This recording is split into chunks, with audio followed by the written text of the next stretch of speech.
وبركاته. الحمد لله والصلاة والسلام على رسول الله وعلى آله وصحبه ومن والاه أما بعد.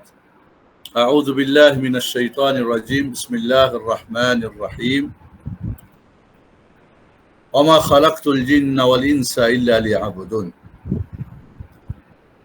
وقال النبي عليه الصلاة والسلام لمعاذ بن جبل: يا معاذ. قال: لبيك وسعديك يا رسول الله. قال: هل تدري ما حق الله على العباد وما حق العباد على الله؟ قلت: الله ورسوله أعلم. قال: حق الله على العباد أن يعبدوه وحده ولا يشركوا به شيئا، وحق العباد على الله ألا يعذب من لا يشرك به شيئا. متفق عليه أو كما قال عليه الصلاة والسلام. সম্মানিত উপস্থিতি, আজকের মঙ্গলবার বাংলাদেশ টাইম আমরা এখন প্রায় 9:22। আমাদের সাথে যারা এখন ক্লাসে আছেন সকলকে আমাদের মোবারকবাদ জানাচ্ছি। আহলান ওয়া সাহলান, মারহাবান বিকুম। আমরা অত্যন্ত একটা গুরুত্বপূর্ণ বিষয়, আজকে আমাদের যে কোর্স আকীদা ও মানহাজ, আকীদার সবচেয়ে গুরুত্বপূর্ণ জওহর, যেটা মূল যেটা আলোচ্য বিষয়, সেটা হচ্ছে তাওহীদ। আজকে আমরা তাওহীদ নিয়ে আলোচনা করব। তাওহীদের শাব্দিক অর্থ, তাওহীদের পারিভাষিক অর্থ, তাওহীদের প্রকার, তাওহীদের রোকন, তাওহীদের হকিকত, তাওহীদের রূহ এবং তাওহীদের গুরুত্ব, তাওহীদের ফলাফল, ফজিলত, এই বিষয়গুলি নিয়ে আমরা আলোচনা করব।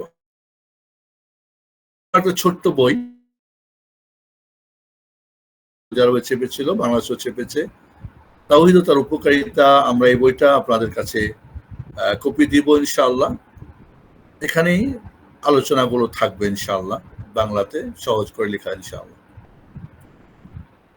আমি বলবো আজকে আমরা সৌভাগ্যবান যারা আজকে এখানে আকীদা মানহাজের ক্লাসে উপস্থিত হতে পেরেছি, অংশগ্রহণ করতে পেরেছি। কারণ আমাদের আকীদা ও মানহাজ নিয়ে কোর্স, এবং এই কোর্সের সবচেয়ে গুরুত্বপূর্ণ যে বিষয় সেটা তাওহীদ, যেটাকে বলা হয় জওহারুল ইসলাম বা জওহারুদ্দিন, দ্বীনের মূল যেটা বিষয়। তো আমরা যেই তাওহীদ, এর গুরুত্ব, তাৎপর্য, এর ফজিলত, এর প্রভাব ব্যক্তি, পরিবার, সমাজ, রাষ্ট্র, পৃথিবীর উপরে কি ধরনের প্রভাব পড়ে, আজ আমরা কেন যত আজব গজব কি জন্যে হচ্ছে, কেন আমরা তাওহীদ না থাকার ফলে আমরা বিভিন্ন ধরনের ছিন্ন ভিন্ন আমরা হয়ে গেছি, আমরা দুর্বল হয়ে গেছি, আল্লাহর মাদাদ, তার সাহায্য বন্ধ হয়েছে, এই বিষয়গুলি আমাদের আলোচনার মধ্যে হয়তো আজকে কিছু জায়গা পাবে ইনশাআল্লাহ। চলুন প্রথমে তাওহীদটা আমরা জেনে নিই। তাওহীদ, আমরা যদি আমাদের সমাজে দৃষ্টিপাত করি তা আমরা তাওহীদ নাম পাই। তাওহীদুল ইসলাম, তাওহীদ, তাওহীদি জনতা আমাদের দেশে স্লোগানে বলা হয়। বাট তাওহীদ কাকে বলে এটা আমরা অনেকেই জানি না। এটা খুব দুঃখজনক, কারণ এই তাওহীদ বিষয়টা বা আকীদার এই মূল পার্টটা আমাদের স্কুল, কলেজ, ইউনিভার্সিটিতে তো নেই,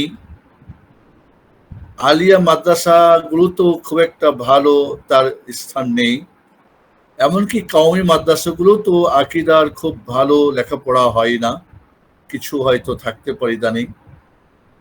তো সেক্ষেত্রে তাওহীদের ব্যাপারটা কেমন হওয়া বা এর 12টা বেজেই গেছে আমরা বুঝতে পারি। প্রথমত আমি একটু, যেহেতু ক্লাস আকারে আমরা পড়ব, আমি প্রশ্ন করছি, তাওহীদ শব্দের অর্থ কে বলতে পারবেন? নিঃসন্দেহে তাওহীদ আরবি শব্দ, এটা ফার্সি বা উর্দু বা বাংলা বা চাইনিজ নয়, আরবি শব্দ। এই তাওহীদ শব্দটার অর্থ কে বলতে পারবেন? আমার অনুমতি নিয়ে বলতে পারেন দু একজন, যার শুনতে চান। জি। শেখ, আল্লাহ তাআলাকে তার রুবুবিয়াত, উলুহিয়াত এবং আসমা ও সিফাতে এককভাবে সাব্যস্ত করাটাকে তাওহীদ বলা হয়। প্রশ্ন কিন্তু তাওহীদ কাকে বলে জিজ্ঞেস করা হয় নাই। তাওহীদ শব্দের অর্থ কি, এর আবিধানিক অর্থ কি? সে কোনো কিছুকে একক সাব্যস্ত করার কি শেখ? শেখ একত্ব। একত্ববাদ, একক সাব্যস্ত করা। Thank you. আরো একজন অংশগ্রহণ করেন।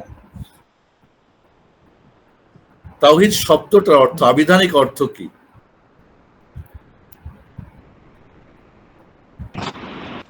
শাহেখ বোনেরা উত্তর দিয়েছেন একত্ববাদ চ্যাট বক্সে। একত্ববাদ, থ্যাংক ইউ। একত্ববাদ, ওকে। আমরা তাওহীদ বলতে আমাদের এক ভাই তাওহীদের সংজ্ঞা দিয়েছেন কাকে বলে। আরেকজন উনি বলেছেন যে আল্লাহ একত্ববাদ, বর্ণনা বলেছেন একত্ববাদ। সুন্দর। তাওহীদ আরবি শব্দ, ওয়াহাদা ইউওয়াহিদু তাওহীদান জাআলু শাইই ফারদান ওয়াহিদান হাইসু লা ইয়াতাআদ্দাদ। তাওহীদ হলো কোনো কিছুকে একক সাব্যস্ত করা, যার একাধিক হবে না, দুই হবে না। আমরা সবাই বলি, একটু আমার সাথে, মাইক মিউট থাকবে। তাওহীদ শব্দের অর্থ বলি আমরা। তাওহীদ আরবি শব্দ, যার অর্থ হচ্ছে কোনো কিছুকে একক সাব্যস্ত করা যার দুই হবে না। একক সাব্যস্ত করা যার দুই হবে না। সৃষ্টিকর্তা খালেক, তিনি একক। মখলুকাতের সবাই দুই, নারী পুরুষ আছে, একই মত, একে অপর সদস্য আছে, গুণে নামে কাজে মিল থাকতে পারে। এই জন্য একক যিনি, তিনি হচ্ছেন কি আল্লাহ সুবহানাহু ওয়া তাআলা, স্রষ্টা। মখলুকাতে একক বলে কোনো জিনিস নেই। এবং জোড়া জোড়া সৃষ্টি করেছেন রব্বুল আলামিন সূরা জারিয়াতে, এ কথাও আমাদের বলে দিয়েছেন। তাহলে আল্লাহ, যদি বলি তাওহীদুল্লাহ মানে আল্লাহর একত্ববাদ, আল্লাহকে একক সাব্যস্ত করা। আমি বলতে চাই তাওহীদুল্লাহ মানে আল্লাহকে একক সাব্যস্ত করা। এই হলো কি আবিধানিক অর্থ। চলুন, ইসলামের পরিভাষায় তাওহীদ কাকে বলে? ইফরাদুল্লাহি বিমা ইখতাসু বিহি মিনার রুবুবিয়্যাতি ওয়াল আসমা'i সিফাত ওয়াল উলুহিয়্যা।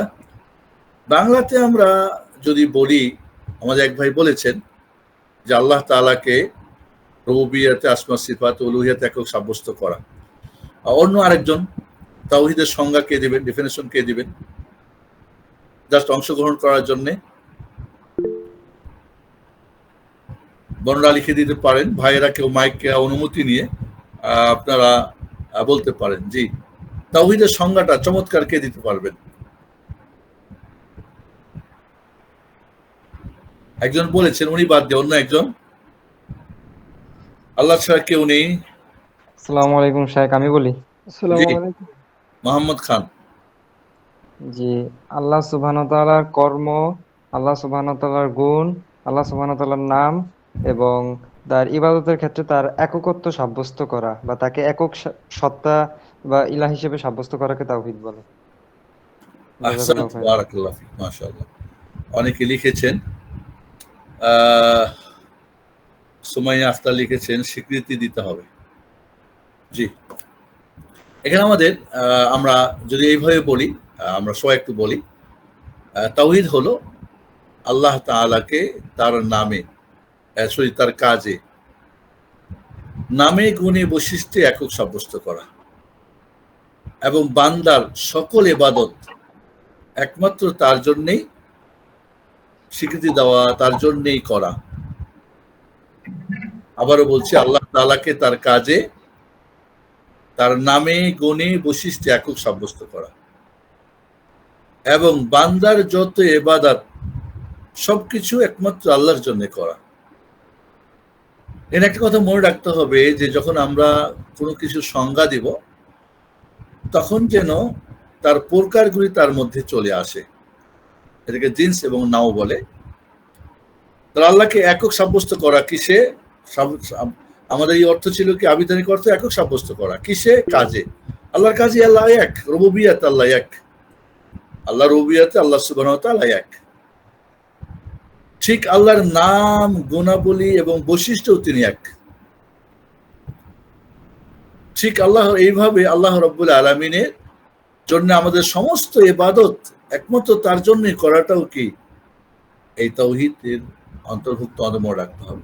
আমাদের করণীয় কাজগুলো ইবাদত আল্লাহর জন্য হবে, আমাদের বর্জনীয় কাজগুলো কি একমাত্র আল্লাহর জন্য হবে। তাহলে আল্লাহ তাআলাকে তার কাজে একক সাব্যস্ত করা, তার নামে গুণে বৈশিষ্ট্য একক সাব্যস্ত করা, সমস্ত ইবাদত একমাত্র তার জন্য করা, এটা হলো তাওহীদের সংজ্ঞা। ওকে, আমরা একটু ব্যাখ্যা করি তাওহীদটা। তাহলে আল্লাহর কাজে আল্লাহ এক, আল্লাহ রব সৃষ্টিকর্তা, তিনি জীবনদাতা, তিনি জীবন হরণকারী, তিনি সুখ দেন, তিনি দুঃখ দেন, তিনি ধনী করেন, গরিব করেন, তিনি সুখী করেন, দুঃখী করেন, আসমান জমিন, পাহাড় পর্বত, মানব দানব, জিন ফেরেশতা সবকিছুই তিনি সৃষ্টি করেছেন। বৃষ্টি তিনি দেন, বন্ধ করেন তিনি। আল্লাহ সুবহানাহু ওয়া তাআলা সন্তান দেন, কাউকে ছেলে, কাউকে মেয়ে, কাউকে উভয়টা, কাউকে কোনোটাই দেন না। রব্বুল আলামিন কাউকে ধনী বানান, কাউকে গরিব বানান, কাউকে সুন্দর, কেউ অসুন্দর। রব্বুল আলামিন তার কাজে তিনি এক, এই কাজগুলোতে কেউ শরীক না, তিনি একক তার কাজে। আলহামদুলিল্লাহ রব্বিল আলামিন, আলহামদুলিল্লাহ রব্বিল আলামিন, এটাই তাওহীদুর রুবুবিয়্যার আমাদের কাছে দলিল। বিশ্বজাহানের প্রতিপালক একমাত্র রব তিনি। রব হওয়ার জন্য তিনটা গুণ বা তিনটা তার নাম দরকার, একটা খালেক, একটা মালিক, একটা মুদাব্বির। তিনি সৃষ্টিকর্তা একমাত্র, তিনি মালিক একচ্ছত্র, সবকিছুর মূল মালিক। আমরা হয়তো ক্ষণিকের বা কেয়ারটেকার বা অস্থায়ী মালিক, আজ আছি কাল নেই, সবকিছুর মূল মালিক স্থায়ী মালিক রব্বুল আলামিন। এবং মুদাব্বির, মুদাব্বির মানে মহাব্যবস্থাপক, সবকিছুর যার যখন যেখানে যেভাবে যা লাগে সবকিছু তিনি ব্যবস্থাপনা করেন, ব্যবস্থাপক, সবকিছুর ব্যবস্থা তিনি করেন। তাহলে খালেক, মালিক এবং মুদাব্বির, এই তিনটা রবের মূল গুণ, মূল মানে কাজ। এর সাথে আনুষঙ্গিক যত কাজ আছে সবগুলি আসবে। তাহলে আল্লাহর কাজে আল্লাহ এক। ওকে, আল্লাহর নামে গুণে বৈশিষ্ট্য আল্লাহ এক। আল্লাহর নাম ধরি তাবারাক, এটা আল্লাহ একমাত্র নাম। নামের যে অর্থটা সেটাই তার গুণ, মহিমান্বিত, মহাবরকতপূর্ণ, এটা তার গুণ।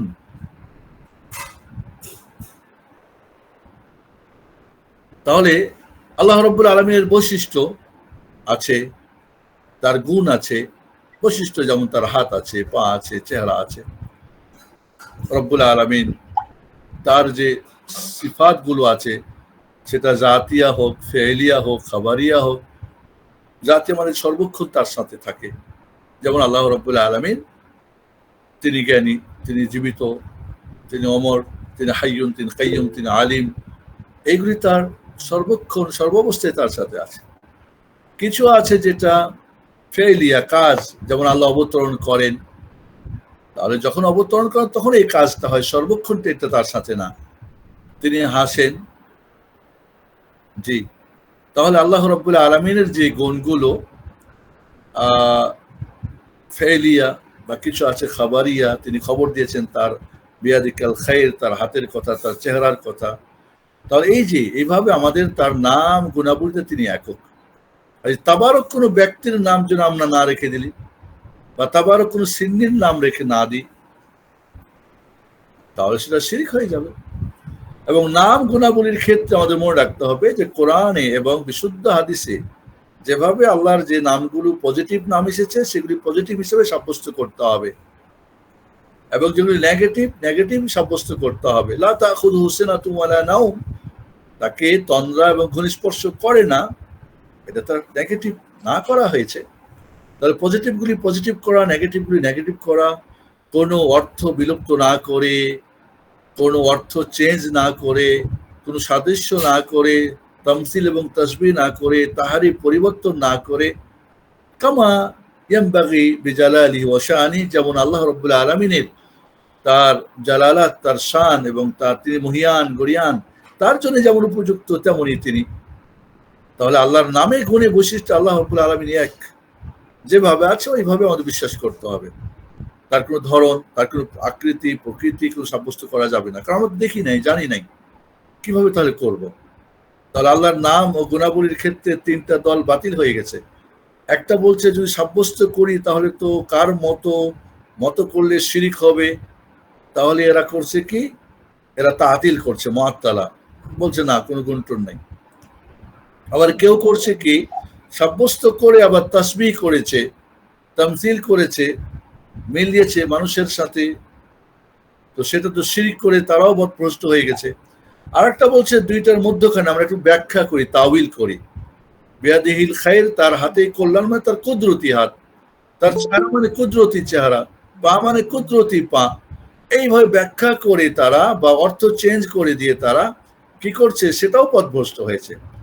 তিনটা দল পথভ্রষ্ট। কিন্তু আহলুস সুন্নাহ ওয়াল জামাআহ, আহলুল হাদিস যারা, সালাফি যারা, তারা বলছে না, যেভাবে আল্লাহ রাব্বুল আলামিনের নাম গুণাবলী যেভাবে যেখানে আসছে সেটা ওইভাবে আমরা সাব্যস্ত করব।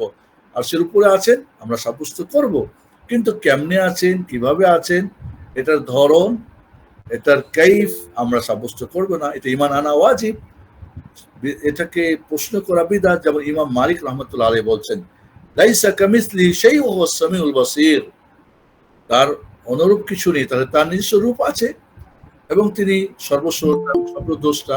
তাহলে এইখানে আমাদের আল্লাহর নাম ও গুণাবলীর ক্ষেত্রে আল্লাহ একক, তার কোনো শরীক নেই। এখানে নামের ক্ষেত্রে কেউ অস্বীকার করে শিরক তাতিল করেছে, কেউ মুজাসসামা, কেউ মুশাব্বাহা করে শিরক করেছে, কেউ মুআত্তালা অস্বীকার করেছে। আমরা নিরাপদ, আল্লাহ আল্লাহর মতো, আল্লাহর গুণ নামাবলীর বৈশিষ্ট্য তার মতোই সব কিছু। এখানে একটা কথা মনে রাখতে হবে, খুব গুরুত্বপূর্ণ। যখন আল্লাহর কোনো নাম এবং গুণাবলী আমরা পাবো, আসমা, আল্লাহর জাতি নাম কি? আল্লাহ। আল্লাহর কথা মনে রাখতে, আল্লাহ মানে ওই মহান সত্তা যাকে পরম ভালোবেসে, চরম শ্রদ্ধা ভরে, আশা আকাঙ্ক্ষা নিয়ে, ভয়ভীতি সহকারে যারা দাসত্ব করা হয়, গোলামি করা হয়, ইবাদত করা হয়, তিনি হচ্ছেন কি আল্লাহ সুবহানাহু ওয়া তাআলা। বাকি সব নামগুলি গুণবাচক নাম। তাহলে আল্লাহর যখন নাম আসবে তখন আমরা তিনটা স্মার্ট মাথায় রাখবো। একটা হলো, ধরি আমরা আর রহমান তার নাম, নাম গুণটা কি? পরম করুণাময়। বা রাহিম তার নাম, অসীম দয়ালু তার গুণ, এটা তার গুণ। আর এখানে আরেকটা আমাদের মনে রাখতে হবে, তার দাবিটা কি? এই নামের দাবিটা হলো যে আমার যত দয়া মায়া দরকার আমি তার কাছেই বলবো, তার কাছেই বলবো। সামি, তিনি শোনেন, সামি তার গুণবাচক নাম। এবং এই যে সব শোনেন, তার শোনার মধ্যে কোনো কিছুই কি পড়ে না, বাদ পড়ে যায় না, সবার শোনেন। যদি একটা ময়দানে এখন সারা পৃথিবীর মানুষ এক জায়গায় একত্রিত হয়ে সবার ভাষা ভিন্ন হয়, সবার চাওয়া পাওয়া ভিন্ন হয়, একসাথে সবাই যদি চায়, মহান রব্বুল আলামিন কি শুনতে পারবেন? পারবেন। বুঝতে পারবেন? পারবেন। তিনি সবার চাওয়া পাওয়া দিতে পারবেন? পারবেন। ইনি হচ্ছে মহান রব্বুল আলামিন। এই যে তার গুণ, সবই শোনেন, সবার ডাকে সাড়া দেন, সবই দিতে পারেন, তিনি মহতি। তাহলে আল্লাহ রব্বুল আলামিনের নাম যখনই আমরা কোরআনে পড়বেন, ইন্নাল্লাহা কানা আলিমান খাবীরা সামিআন বাসীরা আলিমান কাদিরা আলা কুল্লি শাইইন কাদির, আমরা যখনই কোনো নাম পাবো তখনই আমাদের মনে রাখতে হবে এটা আল্লাহর জন্য যেমন উপযুক্ত তেমনই, কোনো সাদৃশ্য ছাড়াই, কোনো অর্থ বিকৃতি ছাড়া। এই যে ঈমান আনার যে বিষয়টা মনে রাখতে হবে, এবং তার অর্থটাই হচ্ছে তার গুণ, এবং এইখানে তার দাবিটা কি, যেটা আমার জীবনের সঙ্গে সম্পৃক্ত। আমি তাওহীদের হকিকতে গিয়ে একটা কথা বলবো ইনশাআল্লাহ। তাহলে এখানে আমরা তাওহীদ আসমা ওয়াস সিফাতটা বুঝতে পেরেছি। তাওহীদুল উলুহিয়া, তাওহীদুল উলুহিয়া যে আপনার জীবনের যত ইবাদত বান্দার করণীয় ইবাদত, বর্জনীয় ইবাদত, যাতে যা করলে আল্লাহ খুশি হন আর যা ছেড়ে দিলে আল্লাহ খুশি হন, দুটোই ইবাদত। করাটা যদি ছেড়ে দেন, যেটা করলে খুশি হয় ছেড়ে দেন, তাহলে সেটাই পাপ। যেটা না করলে খুশি হন করেন, তাহলে সেটাই পাপ। তাহলে আমরা ইবাদত বলতে বুঝালাম ইবাদত। এবং এখানে একটা কথা মনে রাখতে হবে, ইবাদতের আমরা একদিন আলোচনা করবো ইবাদত নিয়ে। তবে এই মুহূর্তে তাওহীদের আলোচনায় ইবাদতের এখানে একটা জিনিস খুব জরুরি, ইবাদত এবং আদতের মধ্যে পার্থক্যটা আমাদের জানা জরুরি। আমরা অনেকে ইবাদত করি, বাট আমরা আদত হিসাবে করি।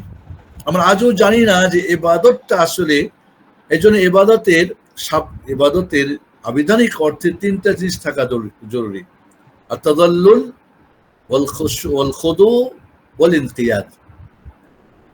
যখন আপনি ইবাদত করছেন, আপনি বান্দা, মাবুদ আল্লাহ, আপনার কাজ ইবাদত করার, ইবাদতের তিনটা জিনিস না থাকলে সেটা ইবাদত না। ভালো করে খেয়াল করে, এটা কিন্তু অত্যন্ত গুরুত্বপূর্ণ একটা বিষয়।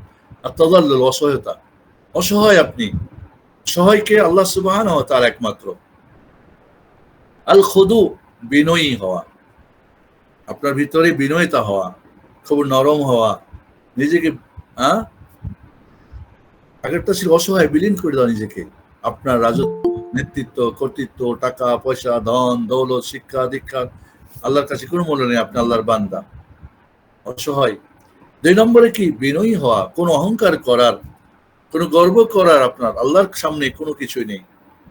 তাহলে 3 নম্বর হচ্ছে কি? আল ইনকিয়াদ, সেটা হচ্ছে আনুগত্য করা, আনুগত্যের সাথে করা। আপনি শুধু দেখা করলেন, উঠলেন, বসলেন, করলেন, উমরা করলেন, কোরআন পড়লেন না। আনুগত্য দাসত্বের সাথে করতে হবে, গোলামের সাথে করতে হবে, বিনয়ের সাথে করতে হবে, অসহায় হয়ে করতে হবে।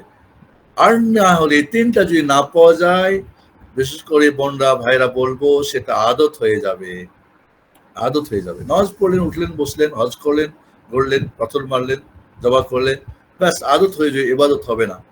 এই জন্য ইবাদত যদি না হয়, তাহলে সেটা তাওহীদুল উলুহিয়া হবে না।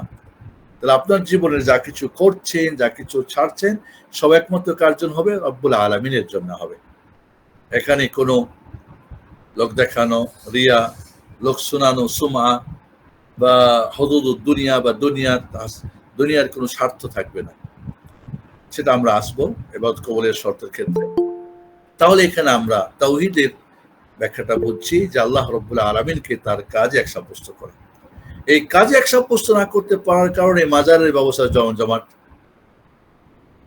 তাবিজের ব্যবসা জমজমাট, আমাদের বিভিন্ন মাজারে মাজারে দৌড়ানো, বিভিন্ন ওয়ালি আউলিয়া বুজুর্গের পিছনে ছোটা, এই রুবুবিয়তকে না বুঝার কারণে, ঠিক আসমা সিফাতকে না বুঝার কারণে আমরা হয়তো এই গুণগুলো, এই নামগুলো, এই বৈশিষ্ট্যগুলো আমরা হয়তো অনেক কাউকে দিয়েছি। কেউ তো নবী রাসূলকে দিয়েছেন, কেউ ফেরেশতাদেরকে দিয়েছেন, কেউ আল্লাহর জীবজন্তুকে দিয়েছে, কেউ হয়তো ওয়ালি বুজুর্গকে দিয়েছে, কেউ জীবিত, কেউ মৃত।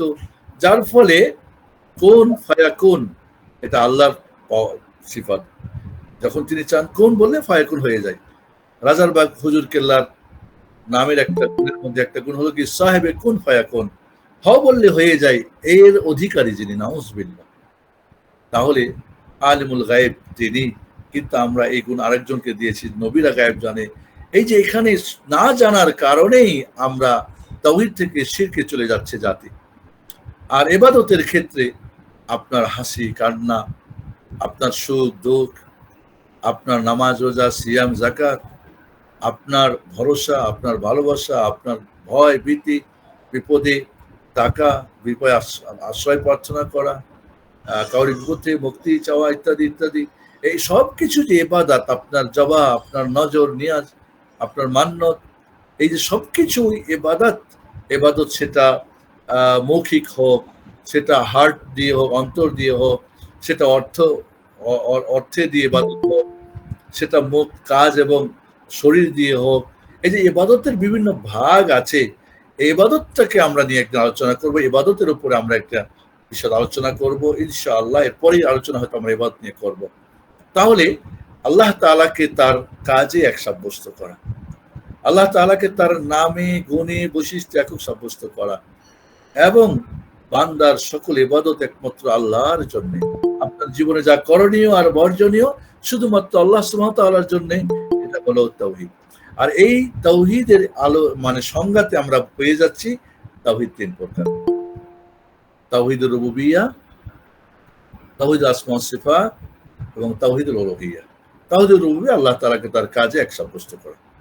তাওহীদ আসমা ওয়াস সিফাত ইসিম, তাহলে বান্দার যত কাজ হবে সেখানে তার জন্য, আল্লাহর যত কাজ, সেই কাজে আল্লাহ একক, এটা রুবুবিয়্যাহ। কিন্তু বান্দার কাজ একমাত্র আল্লাহর জন্য, সেটা হলো উলুহিয়্যাহ। আল্লাহর কাজ আল্লাহ একক, রুবুবিয়্যাহ। বান্দার কাজ সব আল্লাহর জন্য, এটা উলুহিয়্যাহ। আসমা সিফাত হচ্ছে আল্লাহ রাব্বুল আলামিনের ইসমের বহুবচন আসমা। আসমা খাতুন আমাদের ইসলাম রাখি, আবু বকর সিদ্দিক রাদিয়াল্লাহু আনহুর মেয়ের নাম ছিল আসমা জাতুন নিতাকাইন। আপনারা জানেন যে হিজরতের রাত্রে তার কি ভূমিকা ছিল, সুবহানাল্লাহ। সেই ধরনের আসমা আজ আমাদের নামে আসমা আছে, আমাদের খাদিজা নামে আছে, ফাতেমা নামে আছে, আমাদের কিন্তু আয়েশা আছে নামে, মারিয়াম আছে নামে, বাট কার্যকরী তাদের মতো মারিয়াম, তাদের মতো খাদিজা, আয়েশা, তাদের মতো আমাদের ফাতেমা এবং আসমার প্রয়োজন এখন। তাহলে এই পৃথিবী পরিবর্তন হবে ইনশাআল্লাহ। বন্ধুরা, প্রিয় ভাই বোনেরা, আমরা এবার তাহলে তাওহীদটা আল্লাহর নামের গুণে বৈশিষ্ট্যে, ইসমের বহুবচন আসমা, সিফার বহুবচন সিফাত। ইসম মানে নাম, সিফাত মানে কি গুণ এবং বৈশিষ্ট্য, গুণ এবং বৈশিষ্ট্য। তাহলে আল্লাহ তাআলাকে আজকে আমরা একটু রাত্রে চিন্তা করব যে আল্লাহর কাজে আল্লাহ এক, আমার ভিতরে কতটুকু আমি আসলে বাস্তবায়ন করতে পারছি, আল্লাহর নামে গুণে বৈশিষ্ট্যে আল্লাহ এক কিভাবে আমি সাব্যস্ত করেছি না করতে পারি নাই, আমার জীবনের সবকিছু আল্লাহর জন্যে নাকি অন্য আমার নাফসের জন্যে, আমার বিবি বাচ্চার জন্যে, আমার হাজবেন্ড ওয়াইফের জন্যে, নাকি অন্য কাউরির জন্যে। এই জন্য এখন আমরা জানবো তাওহীদের এই 3 প্রকার তাওহীদের হকিকতটা। তার আগে জানবো আমরা তাওহীদের 3টা রুকন। তাওহীদের 3টা রুকন বা ফরজ যাকে বলা হয়, যেটা একান্ত ফরজে আইন সবার উপরে। তাওহীদের এই 3টা রুকন বা আমাদের হানাফি মাযহাবে ফরজ এবং ওয়াজিবের মধ্যে পার্থক্য আছে। ফরজ আর ওয়াজিবের মধ্যে পার্থক্য আছে। দলিলে কাতঈ যেটা হয় সেটা ফরজ, যেটা যন্নী হয় সেটা ওয়াজিব। এই পার্থক্যটা ইমাম আযম আবু হানিফা রাহিমাহুল্লাহ সর্বপ্রথম করেছেন। তবে অন্যান্য ইমামগণ অন্যান্য মাযহাবে বা সাহাবায়ে কেরাম বা তাবিঈনদের মাঝে ফরজ ওয়াজিবের মধ্যে কোনো পার্থক্য নেই। যেটাই ফরজ সেটাই ওয়াজিব, যেটাই ওয়াজিব সেটাই ফরজ। তবে এটার উপরে যেটা সেটা রুকুন, যার বহুবচন আরকান। তো 3 মাযহাবে মালিকি, শাফি, হাম্বলি মাযহাবে বা আইম্মাদের কাছে বা সঠিক মতে যেটা ফরজ ওয়াজিব একই, তাহলে এর উপরেরটা কি রুকন। আর হানাফি মাযহাবে রুকন নেই, ফরজ ওয়াজিব সুন্নত এইভাবে। যাই হোক, আল্লামা শাহাদাত ফিল ইসতিলাহাত। আমরা জানবো তাহলে যে তাওহীদের 3টা রুকন কি কি। নাম্বার 1, তাওহীদকে জানা ফরজ, জানতে হবে। এভরিবডি, প্রতিটি মানুষকে তাওহীদ জানা ফরজ। ওলামাদের কেউ কেউ বলেছেন, তারবিয়াতের ওলামারা, যে বাচ্চা যখন প্রথম কথা বলা শিখবে তখন 7 বার তাকে কালিমা তাইয়্যিবা পড়াতে হবে। লা ইলাহা ইল্লাল্লাহ, লা ইলাহা ইল্লাল্লাহ, লা ইলাহা ইল্লাল্লাহ, লা ইলাহা ইল্লাল্লাহ। প্রথম তার মুখ দিয়ে যখন স্পষ্ট যখন কথা বলতে শিখবে, তাকে এই তাওহীদুল কালিমা বা তাওহীদুল যেটা কালিমাতুত তাওহীদ পড়াতে হবে, বলাতে হবে। তাহলে তাওহীদকে জানা সবার প্রতি ফরজ, নাম্বার 1। 2 নম্বরে তাওহীদকে বিশ্বাস করা যে হ্যাঁ, আল্লাহ রাব্বুল আলামিন তার কাজে একক, তার নামে গুণে বৈশিষ্ট্যে তিনি একক, এবং বান্দার সমস্ত ইবাদত একমাত্র তার জন্য, এটা বিশ্বাস করাও কি ফরজ, রুকন। 3 নম্বরে যে ফরজটা সেটা হলো কি তাওহীদকে মানা। আমাদের কাজে কর্মে, চলতে ফিরতে, উঠতে বসতে, কথায়, বিশ্বাসে, আমাদের বাইরে ভিতরে সব তাওহীদ ছাড়া আমাদের জীবন যেন 1 সেকেন্ডের জন্য তাওহীদ থেকে আমরা যেন বিচ্ছিন্ন না হই। সর্বক্ষণ সর্বাবস্থায় এই তাওহীদ যেন আমার মাঝে থাকে। এখানে একটা কথা আমি বলে থাকি, আজকে আপনাদেরকে বলবো প্রিয় ভাই বোনেরা, যে আবু জাহাল, আবু লাহাবরা তাওহীদ জানতো, বিশ্বাসও করতো, মানতো না। আবু জাহাল, আবু লাহাবরা, এমনকি ফিরাউন তাওহীদকে জানতো, বিশ্বাসও করতো, বাট মানতো না, মানতে গিয়ে শিরক করে ফেলতো। বর্তমান যুগে তাওহীদি জনতা অনেক পাওয়া যাবে যারা তাওহীদ জানেও না, বিশ্বাসও করে না, মানেও না, তারপরও কিন্তু তারা তাওহীদি জনতা। তারপরেও কিন্তু তারা মারা গেলে কোরআন খানি হয়, ফুলখানি হয়, ফতেখানি হয়, তাদের গোসল হয়, তাদের কাফন হয়, জানাজা হয়, এবং তাদেরকে মুসলমানদের কবরস্থানে কবরস্থ করা হয়। এটা অত্যন্ত দুঃখজনক এবং বাস্তবতা, এবং এক দুইজন না, অল্প সংখ্যক মানুষ না, বহু মানুষ এইখানে আমরা রয়ে গেছি। আর এই কারণে আমাদের মাঝে আরো একটা কঠিন কথা আপনাদের বলি, এটা অনেক কঠিন লাগবে যে কেমন কথা, আবু জাহাল আবুল আহাবদের চাইতে কি এদের তাহলে অবস্থা বেশি খারাপ?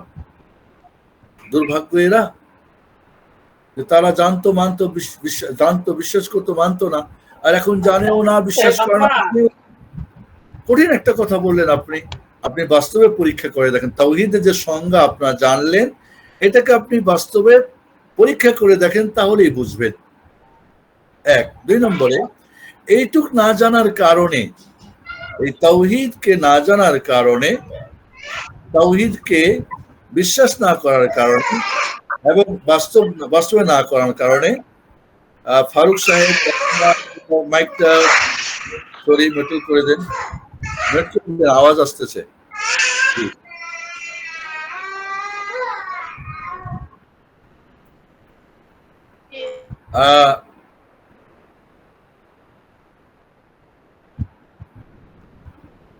জি, প্লিজ আপনারা মাইকগুলি একটু মিউট করে রাখবেন। জাযাকুমুল্লাহ খাইর, বারাকাল্লাহু ফিকুম। হয়তো বাচ্চারা আছে, খুব ভালো, বাচ্চাদের নিয়ে আপনি অনেক ব্যস্ততার মধ্যেও আছেন, অত্যন্ত আপনাকে আমরা থ্যাঙ্কস জানাই। জি, যে কথাটা বলছিলাম, যে এই কারণে আমাদের দেশে দেখবেন যে কিছু মানুষ দুর্গা আর দরগার মধ্যে পার্থক্য করতে পারে না, দুর্গা আর দরগার মধ্যে পার্থক্য করতে পারে না, এরা পীর আর ঠাকুরের মধ্যে পার্থক্য করতে পারে না, ঠাকুর আর পীরের মধ্যে পার্থক্য করতে পারে না, এবং দুর্গার মধ্যে পার্থক্য করতে পারে না। এরা দুর্গাতেও যায়, এরা দরগাতেও যায়। ওই যে একটা স্লোগান এর আগে আমরা শুনেছি যে পর্ব যার যার, কি যেন, ধর্ম যার যার পর্ব সবার। এই স্লোগান কোত্থেকে আসছে?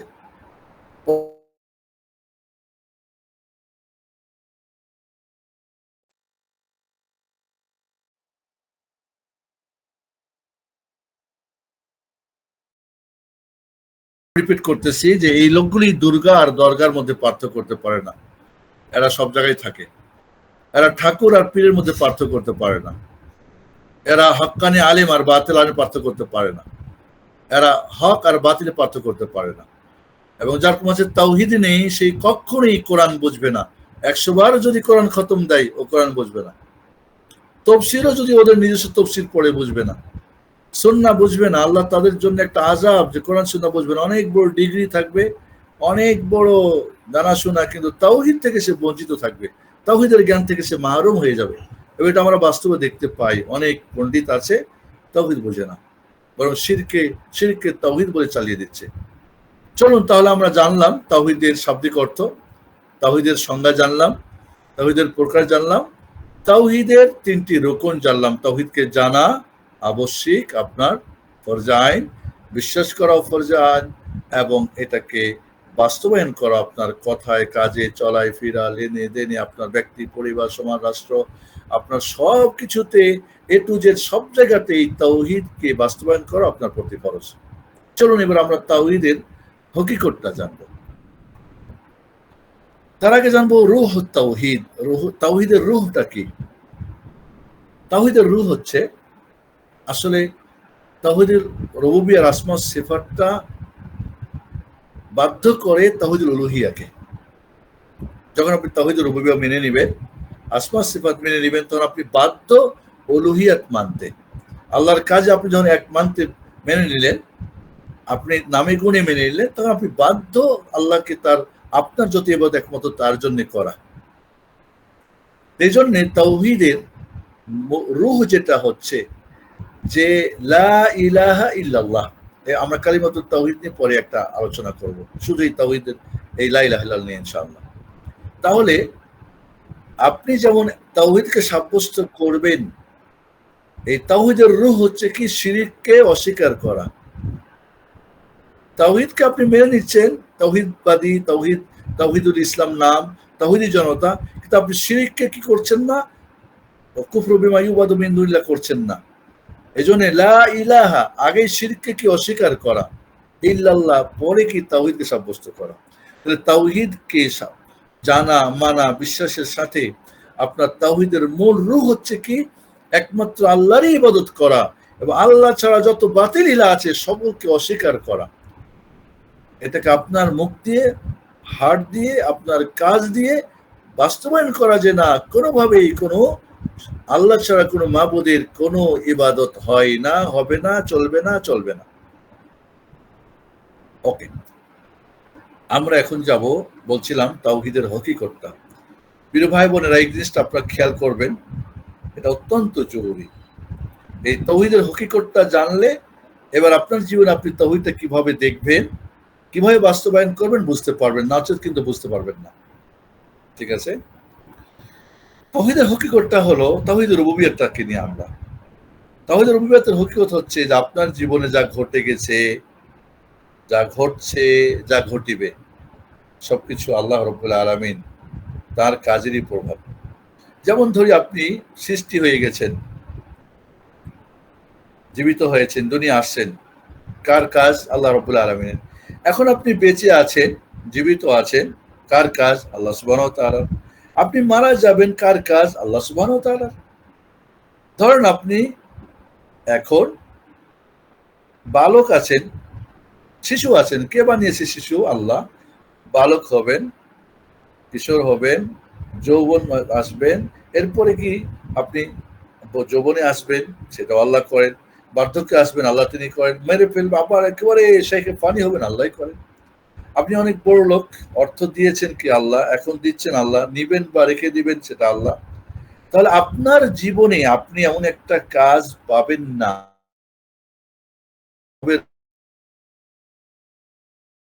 স্বজন, শ্বশুর বাড়ি, মামু বাড়ি, খালা বাড়ি, বা আপনার পীর বুজুর্গ বা নবী রাসূল বা ফেরেশতার কাউরি কোনো হাত নেই। ইউদাব্বিরুল আমরা মিনাস সামাই ইলাল আরদ। আলহামদুলিল্লাহি রাব্বিল আলামিন।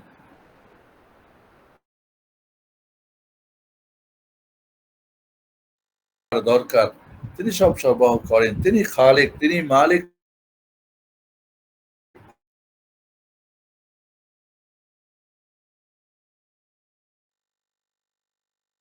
এখন থামিনি, এখন থেকে নিয়ে এখন বাজছে 10টা বাজে, এই 10টা থেকে আগামীকাল রাত 10টা পর্যন্ত আপনি চেক করবেন আপনার জীবনে যা কিছু ঘটে গেছে, ঘটছে, ঘটিবে ভাবছেন, এই সব কিছু কি আল্লাহ তাআলাকে আপনি মানেন না মানেন না? নাকি বাবাই দিয়েছে, খাজারে তো তোরবারে কেউ ফিরে না খালি হাতে। বাবাই দিয়েছে, বাবার মাজারে দিতে আমার সমস্যা কোথায়? এই যে আল্লাহর কাজে গরিব নওয়াজ, গরিবকে দেনে ওয়ালা, গরিবকে যে দাত, গরিবের দাতা জেনে, তো গরিব নওয়াজ তো আল্লাহ এখন হয়ে গেল পীর সাহেবের। মুশকিল কুশা, বিপদ দূরকারী তো আল্লাহ এখন বলছেন মুশকিল কুশা পীরের নাম হয়ে গেল। তাহলে এই যে আল্লাহর কাজ, আলিমুল গায়ব, এটা তো একটা গুণ এবং কাজও। তাহলে আল্লাহ সুবহানাহু ওয়া তাআলা আপনার জীবনে আপনি আপনি আপনি ছেলে সন্তান পেয়েছেন, সুস্থ পেয়েছেন বা যেমন পেয়েছেন, আপনি বিয়ে করতে হয়তো সুন্দরী পেয়েছেন বা অসুন্দর পেয়েছেন, বা সুখী হয়েছেন বা হন নাই, বা আপনি শারীরিকভাবে, মানসিকভাবে, অর্থনৈতিকভাবে, সামাজিকভাবে, পারিবারিকভাবে আপনার জীবনে যেটা ঘটে গেছে, ঘটছে, ঘটিবে, এই সবকিছুকে আল্লাহ রাব্বুল আলামিন তার রুবুবিয়তের প্রতি আপনার আগাধ, যেমন জানা ফরজ, বিশ্বাস করা ফরজ, মানাও ফরজ। এটা হলো তাওহীদের রুবুবিয়তের হকিকত। তাওহীদ আসমা সিফাতের হকিকতটা কি? আপনার জীবনে যা প্রয়োজন, এই সবকিছুকে দেওয়ার মতো রব্বুল আলামিনের পরিপূর্ণ গুণ রয়েছে, পরিপূর্ণ, ত্রুটি মুক্ত। এবং আপনার জীবনে যা প্রয়োজন না, যা আপনি চাচ্ছেন না, ভালো মনে করছেন না, এগুলি সবগুলিকে বন্ধ করার, এগুলি থেকে আপনাকে হেফাজত করার, এগুলি থেকে আপনাকে রেহাই দেওয়া, এটা থেকে আপনাকে মুক্তি দেওয়া।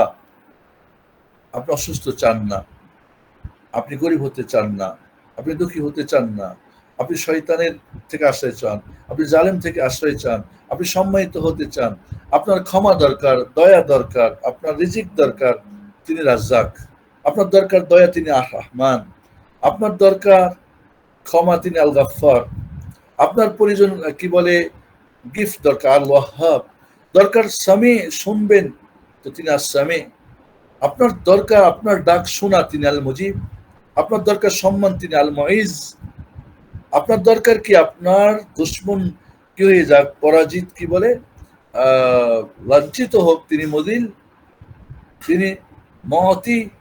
তাহলে আপনি বলেন যে আপনার জীবনের একটা জিনিস, সন্তান দরকার, ইহাবু মাইয়াশা ইনাসা, উনি কাউকে মেয়ে দেন, কাউকে ছেলে, কাউকে উভয় টাকা, কোনোটাই দেন না। আপনার রাজত্ব দরকার, তিনি রাজত্ব দেন। আপনার কি দরকার? আপনার বিপদ আপদ, সুস্থ হতে চান, তাকে বলেন। আপনি বিপদগ্রস্ত, তাকে বলেন। শয়তান থেকে মুক্ত, তাকে বলেন। মানুষ শয়তান থেকে, জালেম থেকে, আপনার সুবহানাল্লাহ। এবং রাসূল সাল্লাল্লাহু আলাইহি ওয়াসাল্লামের যত দোয়া, সমস্ত দোয়াতে দেখবেন এই আসমা সিফাত এসেছে। আসমা সিফাতের ওসিলা করে করে তিনি দোয়া করেছেন। তাহলে আল্লাহ সুবহানাহু ওয়া তাআলার নাম ও গুণাবলীর বৈশিষ্ট্যের উপরে আমাদের ঈমানের, আমাদের তাওহীদের হকি করতে হবে এই যে আমার জীবনে যা প্রয়োজন সবই তিনি দিতে পারেন, সব গুণ তার আছে। এবং আমার যা প্রয়োজন না, আমি যেটাতে ক্ষতিগ্রস্ত হব, বিপদগ্রস্ত হব, সেটাকে বন্ধ করতে তার ক্ষমতা আছে। সারা পৃথিবী, আমি এর আগে বলেছিলাম, আগে মনে হয়, সারা পৃথিবী যদি মিলে সূর্যকে বলে দাঁড়া, 1 সেকেন্ড তুই দাঁড়া, পারবে? পারবে না। কিন্তু আল্লাহর বান্দা ইউসা বিন নুন আলাইহিস সালাতু ওয়াস সালাম, তিনি যুদ্ধে আল্লাহকে বলছেন, সূর্যকে বলছেন, তুমি বান্দা আল্লাহর, আমি আল্লাহর বান্দা, তুমি আল্লাহ, তুমি এই সূর্যকে দাঁড় করিয়ে দাও। সূর্য ডুবে গেলে আমার বিজয় ডাঙ্কা বাজবে না, হয়তো সমস্যা হবে। বিজয় হওয়ার পরে যে সূর্য ডুবে, দাঁড়াও সূর্য তুমি ওখানে। আল্লাহ সূর্যকে দাঁড় করে দিয়েছেন, দাঁড়াই গেছে, জয় হয়েছে। একবার সূর্য ডুবেছে। ইব্রাহিম আলাইহিস সালামের আগুনে, নমরুদের আগুনে ইব্রাহিমকে নিক্ষেপ করা হয়েছিল, আপনারা জানেন, কিন্তু একটা প্রশ্ন পুড়ে নাই, ইয়া নারু কুনি বারদান ওয়া সালামান আলা ইব্রাহিম। ইসমাইলের একটা পশমও কাটতে পারে নাই ইব্রাহিম আলাইহিস সালামের ছুরি, কারণ আল্লাহ বলছেন ফাদাইনাহু বিযিবহিন আযীম, না পারবে না। এইভাবে ইউনূস আলাইহিস সালাম মাছের পেটে, একটা তিমি মাছের পেটে একটা মানুষ হজম হতে কতক্ষণ লাগে? একটা তিমি মাছ, একটা হাতি একটা তিমির লেজের একটুক সমান, কত বিশাল তিমি। তিমি মাছের কথা হাদিসে আছে, সাহাবায়ে কেরাম রাদিয়াল্লাহু তাআলা আনহুম 300 সাহাবী 1 মাস ধরে তারা খেয়েছে, তারপর শেষ করতে পারে নাই। তাহলে এত বড় তিমির পেটে ইউনূস আলাইহিস সালামকে অক্ষত রাখলেন কে? আল্লাহ সুবহানাহু ওয়া তাআলা, কারণ তিনি দোয়া করছেন। এইভাবে আপনার জীবনে বিপদ আপদ, দুঃখ দুর্দশা, অভাব অনটন, অসুখ বিসুখ, আপনার অ্যাক্সিডেন্ট, আপনার বিভিন্ন ধরনের ধস, না, আপনি আল্লাহকে বলেন, আল্লাহ সুবহানাহু ওয়া তাআলাকে বলেন। তাহলে আর যদি এরপর হয়ে যায়, বিশ্বাস রাখতে হবে তার কাজের ফল। আপনি অ্যাক্সিডেন্ট করবেন না, আপনি গাড়ির নিয়মকানুন মেনেই চলবেন, তারপরে যদি ঘটে যায়, তাহলে বুঝতে হবে ওখান থেকে ফায়সালা হয়েছে, আমার পরীক্ষা চলতেছে, আল্লাহ হয়তো আমার গুনাহ মাফ করাচ্ছে বিভিন্ন। তাহলে এটা ডিটেইলসে আমরা যাচ্ছি না। আমাদের মনে রাখতে হবে প্রিয় ভাই বোনেরা, যে তাওহীদ আসমা সিফাতের হকিকতটা আমাদের জীবনে আনেন। যখনই কোনো একটা প্রয়োজন, আল্লাহর কি নাম, সে নাম দিয়ে তাকে ডাকেন, তার কাছে বলেন, তার মধ্যে সেটা আছে, তার কাছে চান। তাহলে দেখা যাবে, এবার আপনি আসেন যে আপনার জীবনের যত চাওয়া পাওয়া, তার গুণ, সেগুলি কি আপনি আল্লাহর কাছে চেয়েছেন ওসিলা করে, তার নাম দিয়ে? আপনার যা বিপদ আপদ এগুলি থেকে বাঁচতে তাকে বলেছেন? নাকি আপনি বেটা শালা বলে এরে ওরে, আপনি হাজবেন্ড ওয়াইফকে, হাজবেন্ডকে, ছেলেকে, মেয়েকে, ভাইকে, বোনকে, সরকারকে, অমুককে তমুককে, হ্যাঁ আমরা বিভিন্ন জনকে দোষারোপ করতেছি, কিন্তু আসলে তো রব্বুল আলামিনের পরীক্ষা চলতেছে এখানে, সেই পরীক্ষায় পাস করছি। তাহলে তাওহীদুর রুবুবিয়্যাতের হকিকত যদি বুঝে থাকেন, আপনার জীবনে যা ঘটেছে, ঘটছে, ঘটবে, আল্লাহর কাজ এখানে কাজ করছে। আসমা নুন খাইবেন, তাহলে আপনার জীবনের এবারে যা কিছু করিবেন, যা কিছু ছাড়িবেন, একমাত্র আল্লাহ সুবহানাহু ওয়া তাআলার জন্য। এটা তাওহীদুল উলুহিয়া। এবার আপনার জীবনের, আপনার ঘুম আল্লাহর জন্য, আপনার খাওয়া দাওয়া, চলাফেরা, বিবাহ শাদী, ব্যবসা বাণিজ্য, আপনার ব্যক্তি পরিবার, সমাজ, রাষ্ট্র, আপনার রাজনীতি, অর্থনীতি, পরিবেশ, শিক্ষানীতি, সংস্কৃতি, আপনার হাসি কান্না, আপনার সুখ দুঃখ। আপনি কাঁদতে পারবেন না আপনার ইচ্ছা মতো, আপনি হাসতে পারবেন না আপনার ইচ্ছার মতো।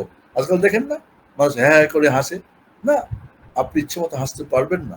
কারণ আপনি তো বান্দা মহান রব্বুল আলামিনের, আপনি তো তার সবকিছু ভোগ করেন, তারই সবকিছু দেওয়া নেওয়া আপনি চলেন, তাহলে তার নিয়মে চলতে হবে, তার বিধিবিধান মানতে হবে। তিনি যা করতে বলছেন করবেন, যা ছাড়তে বলছেন ছাড়তে হবে।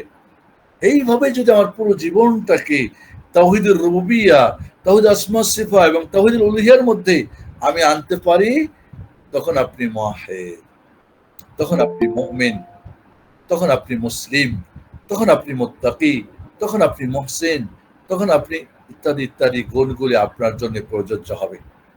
বাকি আমরা হয়তো তাওহীদকে বাদ দিয়ে অনেক কিছু আমরা ভাববো, তা হবে না। তাহলে আমার মনে হয় আহ তাওহীদের, তাহলে আমরা হকিকতটাও জানলাম, তাওহীদের হকিকতটাও জানলাম। তাওহীদ শব্দের অর্থ আল্লাহ কোনো কিছু একক সাব্যস্ত করা, যার দিয়ে হবে না। তাওহীদ কাকে বলে? আল্লাহ তাআলাকে তার কাজে, নামে, গুণে, বৈশিষ্ট্যে একক সাব্যস্ত করা এবং বান্দার সকল ইবাদত, করণীয় বর্জনীয়, একমাত্র আল্লাহর জন্য করা। ইবাদতের ক্ষেত্রে বলেছিলাম যে ইবাদত তখনই হবে যদি এখানে তাদাল্লুল থাকে, অসহায়তা থাকে, এবং খুদু, এখানে বিনয়তা থাকে, বশ্যতা স্বীকার থাকে, এবং এখানে আমাদের যদি কি বলে ইনকিয়াদ, আনুগত্য থাকে। তাছাড়া সেটা আদত হয়ে যাবে, ইবাদত হবে না। আপনার সালাত, আপনার সিয়াম, আপনার জিকির আজকার, দাওয়াত তাবলীগ, আপনার হজ, ওমরা সব আদত হয়ে যাবে। এই আদত কোনো কাজ আসবে না, আল্লাহর কাছে গ্রহণযোগ্য হবে না। আর আমরা বলছি তাওহীদ তিন প্রকার: তাওহীদুর রুবুবিয়্যা, তাওহীদ আসমা সিফাত এবং তাওহীদুল উলুহিয়্যা। এবং তাওহীদের তিনটা রুকনের কথা বলছি। তাওহীদকে জানা ফরজ বা রুকন একটা, 2 নম্বরে বিশ্বাস করা রুকন, 3 নম্বরে আমাদের জীবনে বাস্তবায়ন করা ফরজ। আর তাওহীদের হকিকত বললাম, তাওহীদুর রুবুবিয়্যা আমার জীবনের সাথে আমাকে ফিট করতে হবে, তাওহীদ আসমা সিফাতকে আমাদের জীবনে বাস্তবায়ন করতে হবে, এবং উলুহিয়াতে কোনোভাবেই আল্লাহ ছাড়া অন্য কাউরি আমি নফসের ইবাদত করব না, আমি টাকা পয়সার ইবাদত করব না। তাই সাবদুদ্দিন আর দিরহাম আমরা বিল বাচ্চার করব না, মিল ফ্যাক্টরি করব না, ধন দৌলতের করব না, কোনো পাওয়ারের করব না, না শয়তানের, না মানুষের কাউরি না। একমাত্র আমি বান্দা আল্লাহ সুবহানাহু ওয়া তাআলার।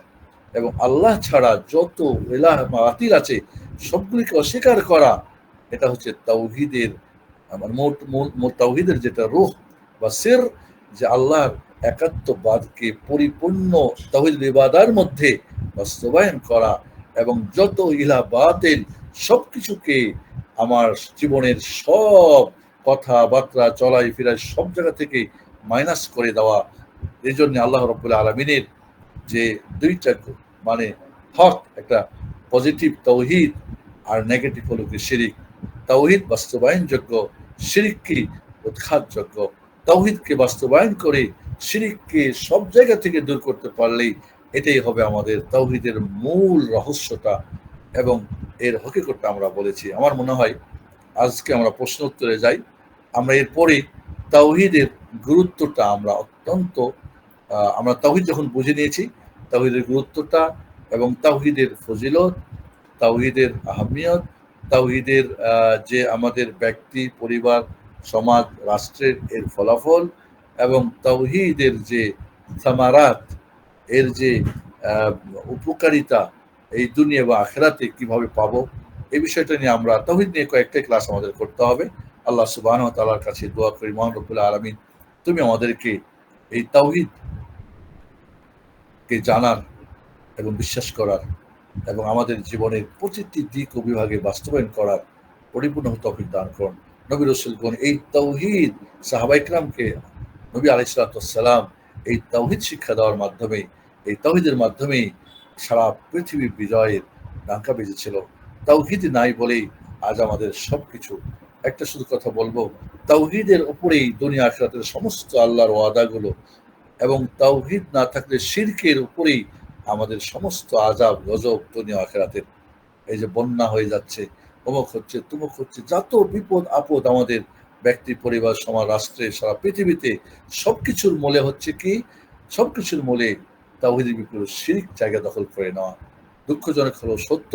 আমরা ইনশাআল্লাহ তাওহীদটা আপনার কাছে ক্লিয়ার করার পরে শিরক নিয়ে আলোচনা করব, এবং এরপরে আমরা সুন্নত নিয়ে এবং বেদাতের 4টা যে উসুল, আমাদের যে ইসলাহ, তাওহীদ এবং শিরক বুঝলেই আপনি শাহাদা আশহাদু আল্লা ইলাহা ইল্লাল্লাহ বুঝবেন। এটা আমি বলি আকীদা। আর সুন্নত আর বেদাত বুঝলে আপনি মানহাজ বুঝবেন। তাওহীদের আল্লাহর দুইটি হক, পজিটিভ আর নেগেটিভ। পজিটিভ হচ্ছে লা কি ইল্লাল্লাহ, আর নেগেটিভ লা ইলাহা। রাসূল সাল্লাল্লাহু আলাইহি ওয়াসাল্লামের যে হক দুইটি, আল্লাহর তাহলে তাওহীদ পজিটিভ, শিরক নেগেটিভ, সুন্নাহ রাসূলের পজিটিভ, বিদআত হলো কি নেগেটিভ। এই চারটা জিনিস যে বুঝে না, সে নিজেকে মুমিন দাবি করা আহম্মকের কাজ আমি মনে করি। বুঝি না, সুন্নত বিদআত সব একাকার হয়ে গেছে, শিরক বিদআত একাকার হয়ে গেছে, ওর কোনো কিছুই কাজে আসবে না। ও ওই অন্ধকার রাত্রিতে ওই কি বলে জঙ্গলের মধ্যে কাঠ খড়ি যদি কি করে জমা করে, তো দেখা যাবে কাঠও বাঁধছে, সাপও বাঁধছে, এরপরে মাথায় নিয়ে চলছিল, ওর উপর মাথায় থেকে সাপ কাটছে আর ময়রা ওখানে শেষ হয়ে গেছে, আর বাড়িতে আসতে পারেনি। অন্ধকারের অমানুষিকায় সে হাবুডুবু খাবে, এটা কখনোই হবে না। এবং আমাদের সমাজে এই চারটা জিনিস যারা আলেম ওলামা নামধারী কিছু আছে তারাই ভালো বুঝেন না, সাধারণ পাবলিক বুঝবে কোত্থেকে। আর এই জন্য তারা এইগুলি থেকে মানুষকে শাহাদাতাইন থেকে বাদ দিয়ে বাকিগুলি নিয়ে খুব ব্যস্ত। নামাজ কায়েম করো, রোজা করো, হজ করো, যাকাত দাও, ব্যাস। বাট শাহাদাতাইন এদের কোনোই গুরুত্ব নেই এদের কাছে। ইনশাআল্লাহ আমরা শাহাদাতাইন নিয়েও কথা বলবো, একটা আলোচনা হবে।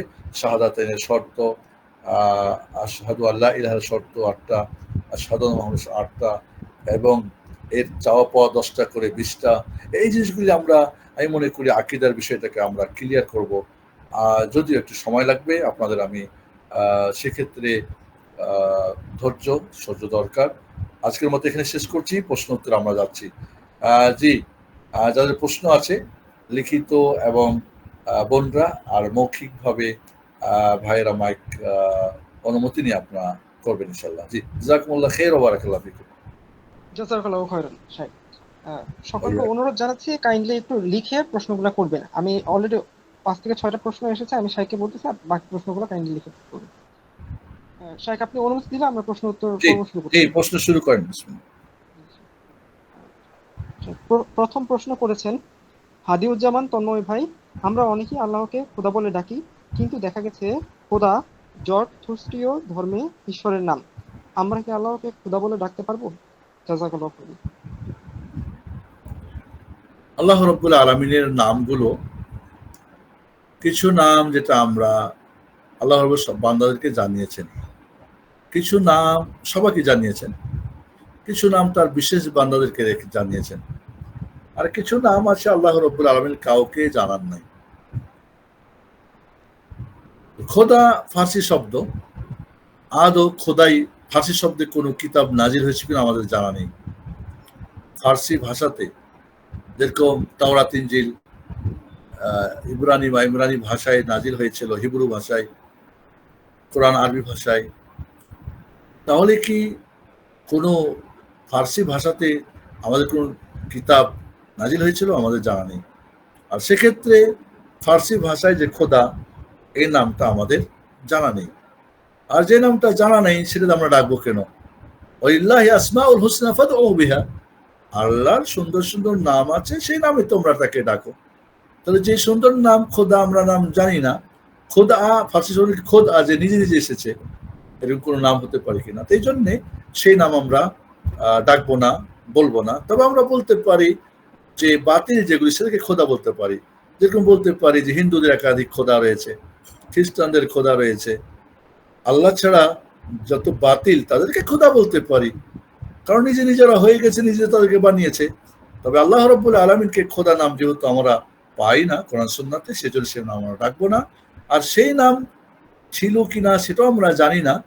সেই জন্যে কেউ যদি ডাকতেছে, তাহলে তাকে আমরা বলতে পারি যে তুমি এটা কোথায় পেয়েছো, এটা ফার্সি উর্দু ভাষায় হয়তো আসে, এই নাম তো আল্লাহর কোনো কোরআন সুন্নাতে আমাদের নেই। আমাদের দিন তো আরবিক, মেড ইন আরবিক, আর মেড ইন আরবিক তো খোদা শব্দ তো মেড ইন আরবিক না, অতএব বাদ দাও। তবে এই নিয়ে কোনো আমরা যেন ঝগড়াঝাড়িতে না যাই। জি, বারাকাল্লাহু ফিক শাইখ। ওই যাক।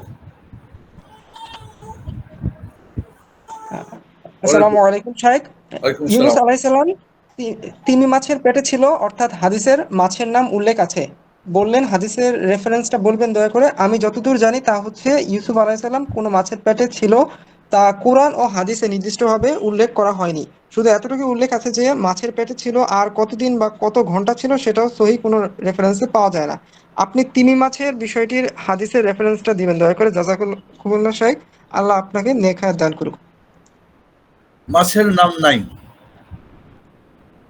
জুন্নুন, নুন মানে মাছ, তবে সেই মাছটা কোন মাছ হতে পারে?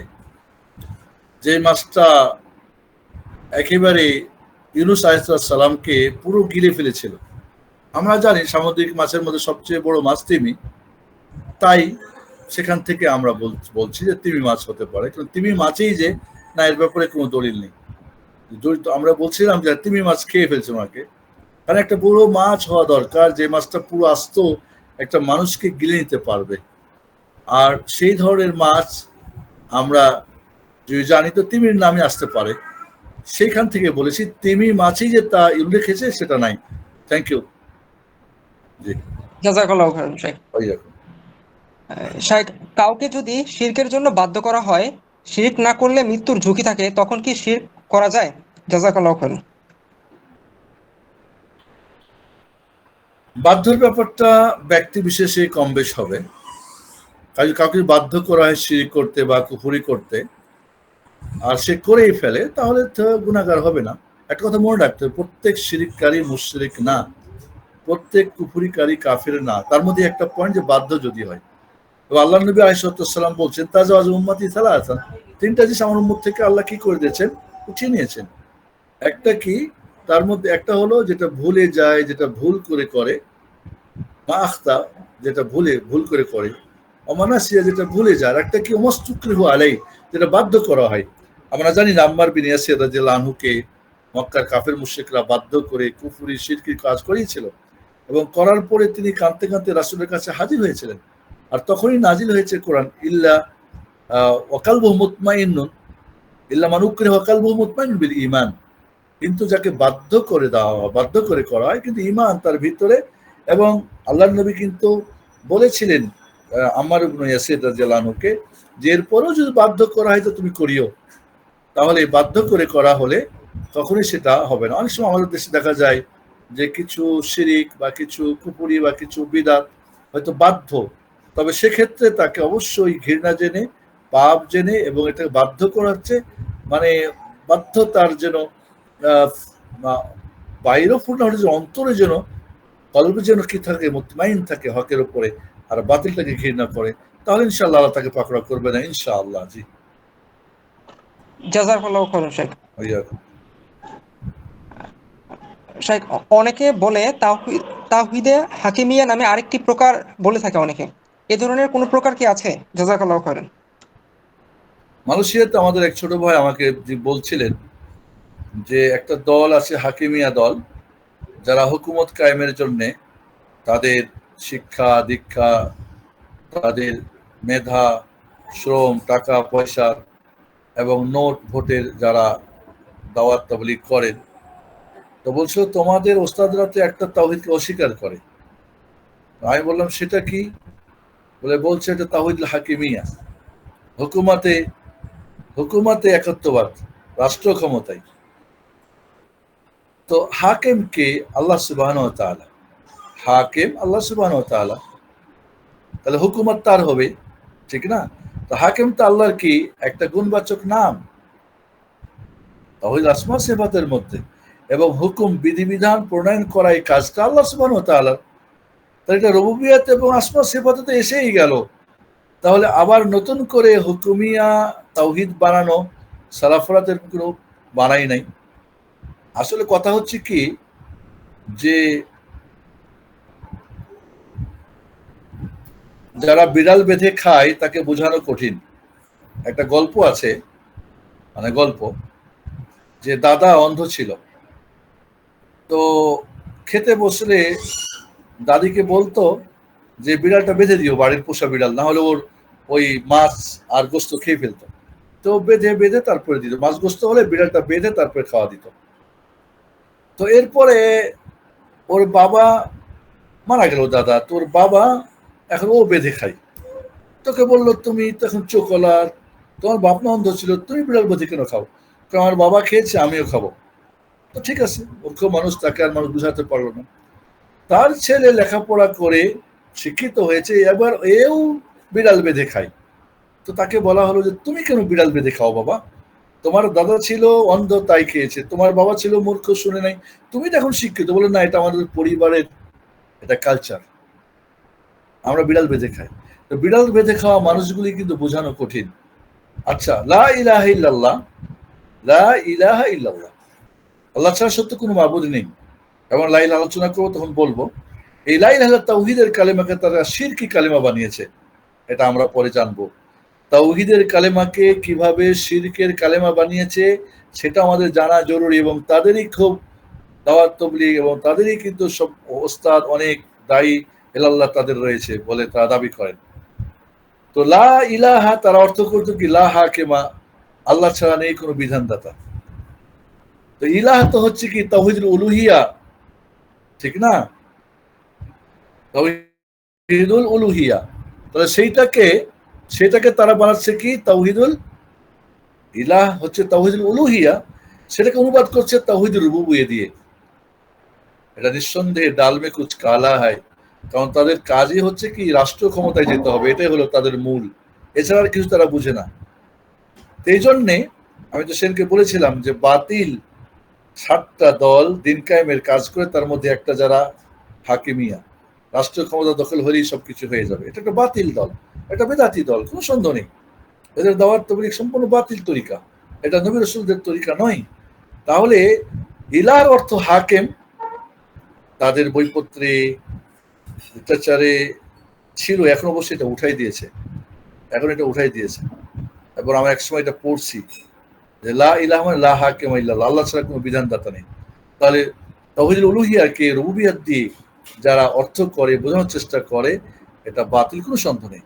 অতএব হাকিমিয়া তাওহীদ আমরা বলি না, আর তারা বড় পণ্ডিত পেয়ে গেছে, এটা সম্পূর্ণ বাতিল চিন্তা ভাবনা, এবং আমাদেরকে তারা এটা দিয়ে দোষারোপ করে, এটা নিঃসন্দেহে আমরা এই দোষ থেকে মুক্ত, এবং তারাই হচ্ছে কি দোষের অন্তর্ভুক্ত, এটা আমাদেরকে বুঝতে হবে। এবং এই ধরনের কোরআন সুন্নাহকে বুঝতে হলে আমরা বলেছি কোরআন এবং বিশুদ্ধ হাদিস, তাহলে জাল এবং জয়ীপাত।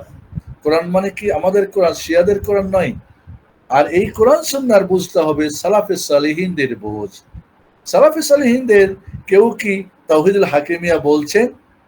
বলেন নাই, তাহলে এটা বাতিল। ধন্যবাদ। জাযাকাল্লাহু খাইরান শেখ। ওয়াইয়াকুম। আব্দুল মোহাইমিন লাবিব ভাই প্রশ্ন করেছেন, আসসালামু আলাইকুম ওয়া রাহমাতুল্লাহ শেখ, দলিলে কতই এবং দলিলে জন্নি বিষয়টা একটু ক্লিয়ার করলে উপকৃত হতাম, জাযাকাল্লাহু খাইরান। দলিলে কাতঈ অকট্ট দলিল, যেটা কাতঈ মানে অকট্ট, ইমাম আযম আবু হানিফা রাহিমাহুল্লাহর মতে দলিলে কাতঈ হচ্ছে কোরআন এবং মুতাওয়াতির হাদিস। যেগুলি মুতাওয়াতির হাদিস বলা হয় যে প্রত্যেকটা স্তরে এত অধিক সংখ্যক বর্ণাকারী বর্ণনা করবেন যেটা মিথ্যার অবকাশ থাকে না। একাধিক সাহাবী বর্ণনা, 10 জন সাহাবী বর্ণনা করেছে একটা হাদিস, ওখান থেকে 10 জন তাবী বর্ণনা করেছেন, ওখান থেকে 10 জন তাবী করেছেন, এরপর হয়তো মুহাদ্দিস সেটা করেছেন। তো এই যে হাদিসটা মুতাওয়াতির যদি হয়, মুতাওয়াতির বলা হয় যে এত অধিক সংখ্যক বর্ণাকারী বর্ণনা করেছে প্রত্যেকটা স্তরে, যেটা মিথ্যার অবকাশ থাকে না, যেখানে মিথ্যা ধারণা করা যায় না। এটা ইমাম আযম হানিফা রাহিমাহুল্লাহর মত।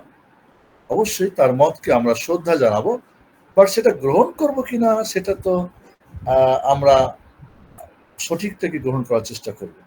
আর যন্নি বলা হচ্ছে এর চেয়ে কম যদি হয় হাদিস, কিন্তু মুতাওয়াতির না, এটা হয়তো আজিজ হাদিস, এটা মাশহুর হাদিস, এটা হয়তো গরীব হাদিস, এটা হয়তো কি বলে হাদিস ওয়াহিদ, হাদিসের বেশ প্রকার আছে, এগুলি জন্নি মানে কি ধারণা সূচক যেগুলো হাদিস। তো এই জন্য ধারণা, এই জন্য খবরে ওয়াহিদ মানা যাবে না, এটাও কিন্তু একটা দল, এবং একটা দল আছে, একটা মাযহাব আছে যে খবরে ওয়াহিদকে তারা মানে না যদি হাদিসের কোরআনে না থাকে। এই যে হাদিস মুনকারের না হাদিস, কিন্তু এরাই শুরু করছে, এরাই জন্মদাতা, ওদের থেকে পরে আস্তে আস্তে সব হাদিসই অমান্যকারী দল তৈরি হয়েছে। তাহলে এখানে দলিলে কাতঈ আর দন্নির ভাগ করে শরীয়তকে, মানে দন্নি মানে ধারণা, এই ধারণা কি রাসূলের হাদিস কি ধারণা? ধারণা হলে কোন ধরনের ধারণা? একটা অকট্য ধারণা, অকট্য ধারণা। আরেকটা হলো কি যে হ্যাঁ হতে পারে, হতে পারে। আরেকটা করতে হ্যাঁ হয়েছে। এই জন্যে এই ভাগগুলি করে, আর এগুলির মাধ্যমে দেখা যাচ্ছে মুনকার হাদিস যারা, তারা কিন্তু সুযোগ পাচ্ছে এবং তারা এই পথ ধরেই কিন্তু হাদিস অস্বীকারী একটা দলই তৈরি হয়ে যাচ্ছে। নাউজুবিল্লাহ। জি। এবং এমনও আছে যারা বলছেন যে হাদিস সহিহ হলেও, বুখারী শরীফের হাদিস হলেও এটা বিজ্ঞানসম্মত না, এটা বাস্তবসম্মত না, এটা বিবেকসম্মত না, এই বিবেক ধারণা, এরকমও কিন্তু মুনকারিনা হাদিস বিভিন্ন দলে মতে আছে। আজকে তাদের নাম নাই বলি। জাযাকুমুল্লাহ খাইর। বারাকাল্লাহু ফিক শেখ। ওয়াইয়াকুম। ফাইয়াজ ভাই প্রশ্ন করেছেন, আসসালামু আলাইকুম ওয়া রাহমাতুল্লাহ। শাইখ, ইবাদত ও আদাতের পার্থক্যগুলো একটু আবার বলুন, আমি নতুন শুনেছি তাই মনে রাখতে পারি নাই। জাযাকাল্লাহু খাইরান। ইবাদত যেটা আল্লাহর জন্য, ইবাদত মা বাইনাকা ওয়া বাইনাল্লাহ, যেটা আল্লাহ এবং আপনার মাঝে, আর আদত যেটা মা বাইনাকা ওয়া বাইনান নাস, বাইনাল মাখলুকাত, যেটা আপনার এবং অন্যদের মাঝে। ইবাদত আল্লাহর জন্য, আদত মানুষের জন্য। একটা বিয়ে পার্টিতে গেলেন ধরেন, বিশেষ করে বোন রাজি ধরি, ওনার যা আছে অলংকার, যা সবচেয়ে লেটেস্ট সুন্দর পোশাক পরে কিন্তু যায়। ওখানে গিয়ে দেখা যায় এক একজনের এক এক ধরনের অলংকার, এক এক ধরনের পোশাক, মানুষকে দেখানোর জন্য। এটা আদত। বাট এবাদত কিন্তু কি হবে, আল্লাহর জন্য সবাই একই নিয়মে হবে, যার যার রুচি মতো হবে না, চলবে না। তাহলে আদতটা যেহেতু মানুষের জন্যে, আপনার রুচি মতো। আপনি দেখবেন যে আমাদের দেশে পুরুষরা হয়তো একটা কালারের পোশাক পরি আমরা, মহিলারা ছিটের কাপড় পরে। আপনি কিছু দেশ দেখবেন, নাইজেরিয়া বা কিছু আফ্রিকান দেশে পুরুষরা পরে ছিটের কাপড়, ছিট প্রিন্টের, আর ছেলেরা পরে কি, ছেলেরা আর মেয়েরা পরে এক কালারের। কালচার, ওটা আদত ওদের। কোথাও লুঙ্গি পরে, তো কোথাও পায়জামা পরে, কোথাও এক এক দেশের এক একটা। তাহলে আদত কিন্তু একটা দেশের কালচারের উপর নির্ভর করে। এবাদত কিন্তু পৃথিবীর যে কোনো জায়গায় যাবেন একই ভাবে, কারণ এটা আল্লাহর জন্য, আল্লাহ তো একজন। আর মানুষ তো ভিন্ন জন, ভিন্ন রুচির, বিভিন্ন দেশ, বিভিন্ন আবহাওয়ার পরিপ্রেক্ষিতে কি হয়, আমার দেশের সবচেয়ে লুঙ্গি আর গামছা সহজ। আপনি লুঙ্গি গামছাকে অন্য দেশে চলবে? চলবে না তো। তাহলে আদত যেটা মানুষের দেখানোর জন্য, আমার একটা চশমা, আমার একটা ঘড়ি, একটা ভালো পোশাক, হ্যাঁ আদত এটা। বাট এবাদত হবে আল্লাহ সুবহানাহু ওয়া তাআলার জন্য। এই জন্য বলেছিলাম যে এবাদতে তিনটা জিনিস লাগবে। একটা কি তাযাল্লুল, অসহায়। আপনি যেহেতু আল্লাহর বান্দা, অসহায়। লাগবে কি আল খুদু, বিনয়ী। আপনি বুক উঁচু করে, ইচ্ছা মতো করে, অহংকার নিয়ে না, বিনয়ী হয়ে। আপনি সর্বক্ষণ আল্লাহর বান্দা, সর্বক্ষণ আপনাকে বিনয়ী থাকতে হবে। আর এই বিনয়ী যদি অধ্যায় মুহাম্মদ সাল্লাল্লাহু আলাইহি ওয়াসাল্লামের জীবনী পড়েন, দেখবে যে কেমন তিনি বিনয়ী ছিলেন, কেমন তিনি বিনয়ী ছিলেন। তিনি আবদান রাসূলা, আব্দ এবং রাসূল। তিনি মালিক রাসূল না, তিনি কি বলে বাদশাহী তিনি চান নাই। তাহলে আব্দু ও রাসূল। এবং ৩ নম্বরে কি, ইনকিয়াদ, আনুগত্য থাকতে হবে। তাহলে অসহায়, বিনয় এবং আনুগত্য, আনুগত্য সহকারে করতে হবে। আপনি কেন যেন জবরদস্তি হচ্ছে, বিরক্ত, কেন রোজা রাখছেন, কষ্ট হচ্ছে, কবে, কেন এতগুলা, না হজ না, প্রত্যেকটি আনুগত্যের সাথে হতে হবে। এটা হলো ইবাদত। এই তিনটা না থাকলে সেটা আদত হয়ে যাবে। বিনয়তা নাই, অসহায়তা নাই, আনুগত্য নাই, তাহলে ওটা আদত হয়ে যাবে। আশা করি বুঝতে পেরেছেন। জাযাকাল্লাহু খাইরান শেখ। ওইয়াক। একজন বোন প্রশ্ন করেছেন, একজন মাদানী আলেম বলেছেন, বিদেশে বাড়ি ভাড়া বা গাড়ি ভাড়ার জন্য অনেক কষ্ট পেতে হয়, কষ্ট দূর করার জন্য সুদ নেওয়া তথা মর্গেজ নেওয়া যাবে, তবে দ্রুত পরিশোধ করতে হবে। এটা কি জায়েজ হবে? জাযাকাল্লাহু খাইরান। সুদ হারাম, সুদ হারাম। ইসলামী দেশে, কাফের দেশে, যে কোনো জায়গায় থাকে। এখন কথা হচ্ছে কি, যাদের নীতিমালা হলো আলগায়া তুবাররিল ওয়াসিলা, আলগায়া তুবাররিল ওয়াসিলা, মহৎ উদ্দেশ্য পৌঁছার জন্য যে কোনো পথ অবলম্বন করা যায়, হারাম পথ অবলম্বন করা যায়। যাদের এই নীতিমালায় যারা চলে তারা এরকম ফতোয়া দেন যে যেহেতু আমার ছেলে মেয়ে নিয়ে একটা ভালো আশ্রয় দরকার, নিরাপদ জায়গা দরকার, ইবাদত করব, কোরআন পড়ব, তাহাজ্জুদ পড়ব, এখানে হয়তো দ্বীনের আলোচনা করব, তো এগুলির জন্য সুদ নেওয়া তাহলে জায়েজ হয়ে গেল। যেহেতু অনেক মহৎ উদ্দেশ্য ছিল, সেজন্য হারামটা একটা পথ অবলম্বন, হারাম পথ অবলম্বন করা জায়েজ। এরা সাধারণত এই ফতোয়াটা দিয়ে থাকে। আপনার কে যাতে বলছে কাফেরের দেশে? প্রথমত ইসলামে থাকতে কে বলছে, সেটাও কি জায়েজ কিনা সেটাও দেখা দরকার। বসবাসের ব্যাপারটা, সেটা একটা ফতোয়া।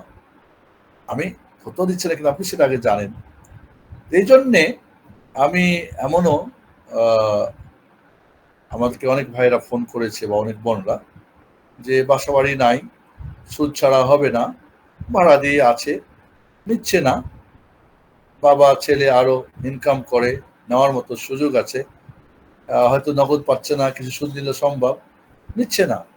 এবং সে বলল যে আমার ছেলে বিশেষ করে আমাকে বাধ্য করতেছে যে না বাবা, কখনোই সুদে যাবে না। একবার সুদ খাওয়া মানে 36 বার জেনা করার সময়। সবচেয়ে 70টা স্তরের পাপের সবচেয়ে ছোট পাপটা আপনারা সবাই জানেন। তো এরপরেও এখন দেশ কাল পাত্র হিসাবে ফতোয়া ভিন্ন হয়ে যাবে। এখন ধরেন সুদী ব্যাংক হারাম, ইসলামিক ব্যাংক যেহেতু মহৎ উদ্দেশ্যে প্রতিষ্ঠিত হয়েছে, অতএব এই সুদের প্লাবনের মধ্যে, বন্যার মধ্যে কিছু যদি কম খাওয়া যায় সমস্যা নাই। এমনও ফতোয়া আছে যে 1/3 যদি কম হয়, 100-র মধ্যে যদি 1/3 কম হয় তবু সমস্যা নাই। এটা মিশরিয়ান মুফতিদের ফতোয়া, এবং এই ফতোয়াকে অনেক ইসলামিক ব্যাংকরা গ্রহণ করেছেন। এবং শেখ ইবনে উসাইমিন রাহিমাহুল্লাহ এই মতটাকে উনি মত পোষণ করেছিলেন, তবে সেই মতটা ওলামায়ে কেরাম যারা তারা গ্রহণ করেন নাই, এবং কোন একজন ব্যক্তির সব ফতোয়া ঠিক হবে সেটা আমরা বিশ্বাস করি না, ভুল হতেই পারে। এই জন্যে 1/3 বুঝছেন তো, মানে 33 যদি হয় তবু হালাল। সুদ যদি শতকরা 33 না হয়, যেহেতু 100-র মধ্যে 33 মানে এখন এক বাকি আছে, কারণ 33 পয়েন্ট তো কিছু আসবে, যেহেতু 33-এর কম, দলিল কি? ওয়াসসুলুসু কাসীর, 1/3 বেশি। ওই যে আদাফা মুজাফা খেও না, তবে কম খাওয়া যাবে। এই আয়াতগুলির ব্যাখ্যা করে ডানে বামে করে ফতোয়া তারা দিয়ে থাকে। আল্লাহ সুবহানাহু ওয়া তাআলা তিনি ভালো জানেন। আল্লাহর নবী কোন সালাফের সালে, এটা সালাফ এই জন্য বলছি, কোরআন সুন্নাহ বুঝতে হলে সালাফদের বুঝতে হবে। যার যার মতো মাদানী হয়ে গেছেন, তাই তিনি মুফতি হয়ে গেলেন, মুফতি আজম বা মুফতুল মিল্লাহ বা মুফতি উস্তাকালাইন, এমন ধারণা করা, মনে করা, আর তিনি বলছেন তাই সঠিক হওয়া, এমনটা আমরা মনে করি না। সেটাকে আরো যাচাই বাছাই করা দরকার। আরো যারা সত্যিকারী ফতোয়া আছে, ফতোয়া বোর্ড আছে, যারা মুফতি বা ইজতিহাদের যোগ্য আছে, তাদের কাছ থেকে আমাদের দিন নিতে হবে। যাত্রার কাছ থেকে দিন নেওয়া যাবে না, ফতোয়া নেওয়া যাবে না। ধন্যবাদ। বারাকাল্লাহু ফিক। রাজা আহমেদ প্রশ্ন করেছেন, আসসালামু আলাইকুম শাইখ, একজন খারিজি চিন্তাধারার মানুষকে কিভাবে বুঝিয়ে সহিহ আকীদার দিকে দাওয়াত দেব? জাযাকাল্লাহু খাইরান। ওয়ালাইকুম আসসালাম ওয়া রাহমাতুল্লাহি ওয়া বারাকাতুহু। খারিজিদেরকে দাওয়াত করতে মনে রাখতে হবে, ডাক্তার 3 প্রকার। একটা আমরা জানি এমবিবিএস ডাক্তার, এরপরে ডাক্তার হচ্ছে কি যারা কি বলি আমরা তাখাসসুসি স্পেশালিস্ট আমরা বলি, এরপরে ডাক্তার ইস্তিশারি যেটা কনসালটেন্ট। এখন খারিজিরা কিন্তু মারাত্মক ব্যাধির রোগী, তাহলে ছোটখাটো ডাক্তারদের চিকিৎসা করলে হবে না, এটা মনে রাখতে হবে। এক, তাহলে এমবিবিএস দিয়ে, যারা এমবিবিএস এর যারা দায়ী তাদের দিয়ে হবে না, যারা স্পেশালিস্ট তাদের হবে না, কনসালটেন্ট যারা এই খারিজি সম্পর্কে যারা জানে বুঝে। এক, 2 নম্বরে খারিজিদের চিন্তা ভাবনা কেমন জানেন? ওই রাজার বেটি আর রানীর কান্নার আপনারা ঘটনা জানেন না? রাজা মশাই ঘোষণা করলেন যে আমাকে বুঝিয়ে দিতে পারবেন তার সঙ্গে আমার মেয়ের বিয়ে দিব আর অর্ধেক রাজ্য লিখে দিব। রাজার মেয়ে আর রানী তো কান্নায় বিভোর। রাজা তো অত শিক্ষিত মানুষ না, দেশে কত বড় বড় পণ্ডিত আছে, রাজাকে একটা বুঝ দিবে আর মেনে নিবে। আর কোন ধরনের কোন ছেলে যে সে আমার মেয়ের জামাতা হয়ে যাবে, জামাই হয়ে যাবে, অর্ধেক রাজ্য লিখে দিবে, এ তো মহা বিপদ। মা আর মেয়ে রাজার প্রতি খুব ক্ষুণ্ণ, কান্নাকাটি করছে। রাজা দেখে বলল, কি ব্যাপার, তোমরা এরকম কান্নাকাটি করছো কেন? বলল, আপনি যে ঘোষণা দিয়েছেন তাতে যে কোনো তো একটা মানুষ এসে আমার মেয়ের হয়ে যাবে, হাজবেন্ড হয়ে যাবে, আর অর্ধ রাজ্য পেয়ে যাবে, এটা কেমন কথা? রাজা হাসি দিয়ে বলল, তোমরা কি আমাকে বোকা ভাবতেছ? হ্যাঁ, বলে তোমার চেয়ে কত বড় পণ্ডিত আছে, কত শিক্ষিত আছে। ওই শোনো, যতই বুঝাবে লাস্টে বলবো বুঝি নাই, লাস্টে বলবো না না বুঝি নাই, তো হবে না। এরপর আমার চয়েস মতো ওখান থেকে একজনকে নিয়ে নিব। কেউ বুঝাতে পারে না, এখান থেকে আমার প্রমাণ হয়ে যাবে, উপযুক্ত একজনকে পেয়ে আমি আমার জামাতা বানাই নেব। তো খারেজিরা কিন্তু এমনই, খারেজিরা কিন্তু এমনই, বয়সে কম, পণ্ডিত ভাববে নিজেরা, নিজেরা ব্যাখ্যা করবে, তফসির করবে, হাদিস কোরআনে জানবে, এরা কোনো সালাফ সালাম বুঝে না। তো এই জন্যে খারিজিদেরকে আমি বলবো, সাধারণ কোনো ভাইয়েরা বুঝাতে যাবেন না, বরং আপনি হয়তো ওর বুঝটা শেষ পর্যন্ত নিয়ে বসবেন। এই জন্যে তাকে আপনি হয়তো বই কুশল দিতে পারেন, তাকে কোনো যিনি এই ব্যাপারে অভিজ্ঞ তাকে দিতে পারেন। খারেজিদের মূল যেটা সমস্যা হলো, এরা জানে কম, ভাবে বেশি, আমি বেশি বাড়ি। এরা লেখাপড়া করবে না, এরা যুক্তিও মানবে না, কোরআন হাদিসও মানবে না, এরা খালি একগুয়েমি করে শুধুমাত্র একটা থেকে। এবং খারিজিদের আরেকটা বলে দিই, যখন এক জায়গায় ধরবেন ও আর এক জায়গায় যাবে পিছলে। নাস্তিকদেরও কিন্তু তাই, নাস্তিকরা মনে করে খুব পণ্ডিত, নাস্তিকরা বলে যা দেখি না তা মানি না। তবে এক নাস্তিককে বললাম, যা দেখেন না তা আপনি মানেন না? কয় না, মানি না। সত্যিই বলে সত্যি। আমি বললাম যে আপনি আপনার বাবাকে দেখছিলেন? আমি বললাম, আপনার কি বাবা আছে? বলে, হ্যাঁ বাবা তো আছে। কে বাবা? ও বাবা। তা আপনার বাবাকে কি আপনি দেখছিলেন? দেখছি তো। যখন আপনার বাবার মার মিলন হয়, যে মিলন আপনার এই জন্ম শুরু হয়, তখন কি আপনি দেখছিলেন? হয় না। তাহলে আপনি কেমনি বুঝলেন? আজকে যাকে বাবা ডাকছেন, এই বাবারই যে মিলন আপনি হয়েছেন, কে বলছে আপনাকে? হ্যাঁ, তখন আর কথা বলেন। তো কথা হচ্ছে কি, যে এখানে কনসালটেন্ট যারা আছে দায়ী এবং এই বিষয়ে অভিজ্ঞ, তাদেরকে দিয়ে তাদের চিকিৎসা করার চেষ্টা করবেন। যেই সে তাদের সাথে কথা বলার দরকার নেই, অ্যাভয়েড করবেন। আপনার উপরে দায়িত্ব ফরজ করে দেওয়া হয়নি, যখন হেদায়েত দিতেই হবে। আপনি যতটুকু জানেন বলবেন, নিবে না, হেদায়েতের মালিক আল্লাহ সুবহানাহু ওয়া তাআলা। জি, জাযাকাল্লাহু খাইরান শেখ। ইয়াক বারাকাল্লাহু ফিক। জি শেখ। কিছু ভাই শাইখ রবি বিন হাদি আল মাদখালি হাফিজাহুল্লাহকে এবং কিছু সালাফি ভাইকে মাদখালি ট্যাগ দিয়ে ইচ্ছামতো কটূক্তি করছে, এ ব্যাপারে কিছু নসিহত করুন। জাযাকাল্লাহু খাইরান।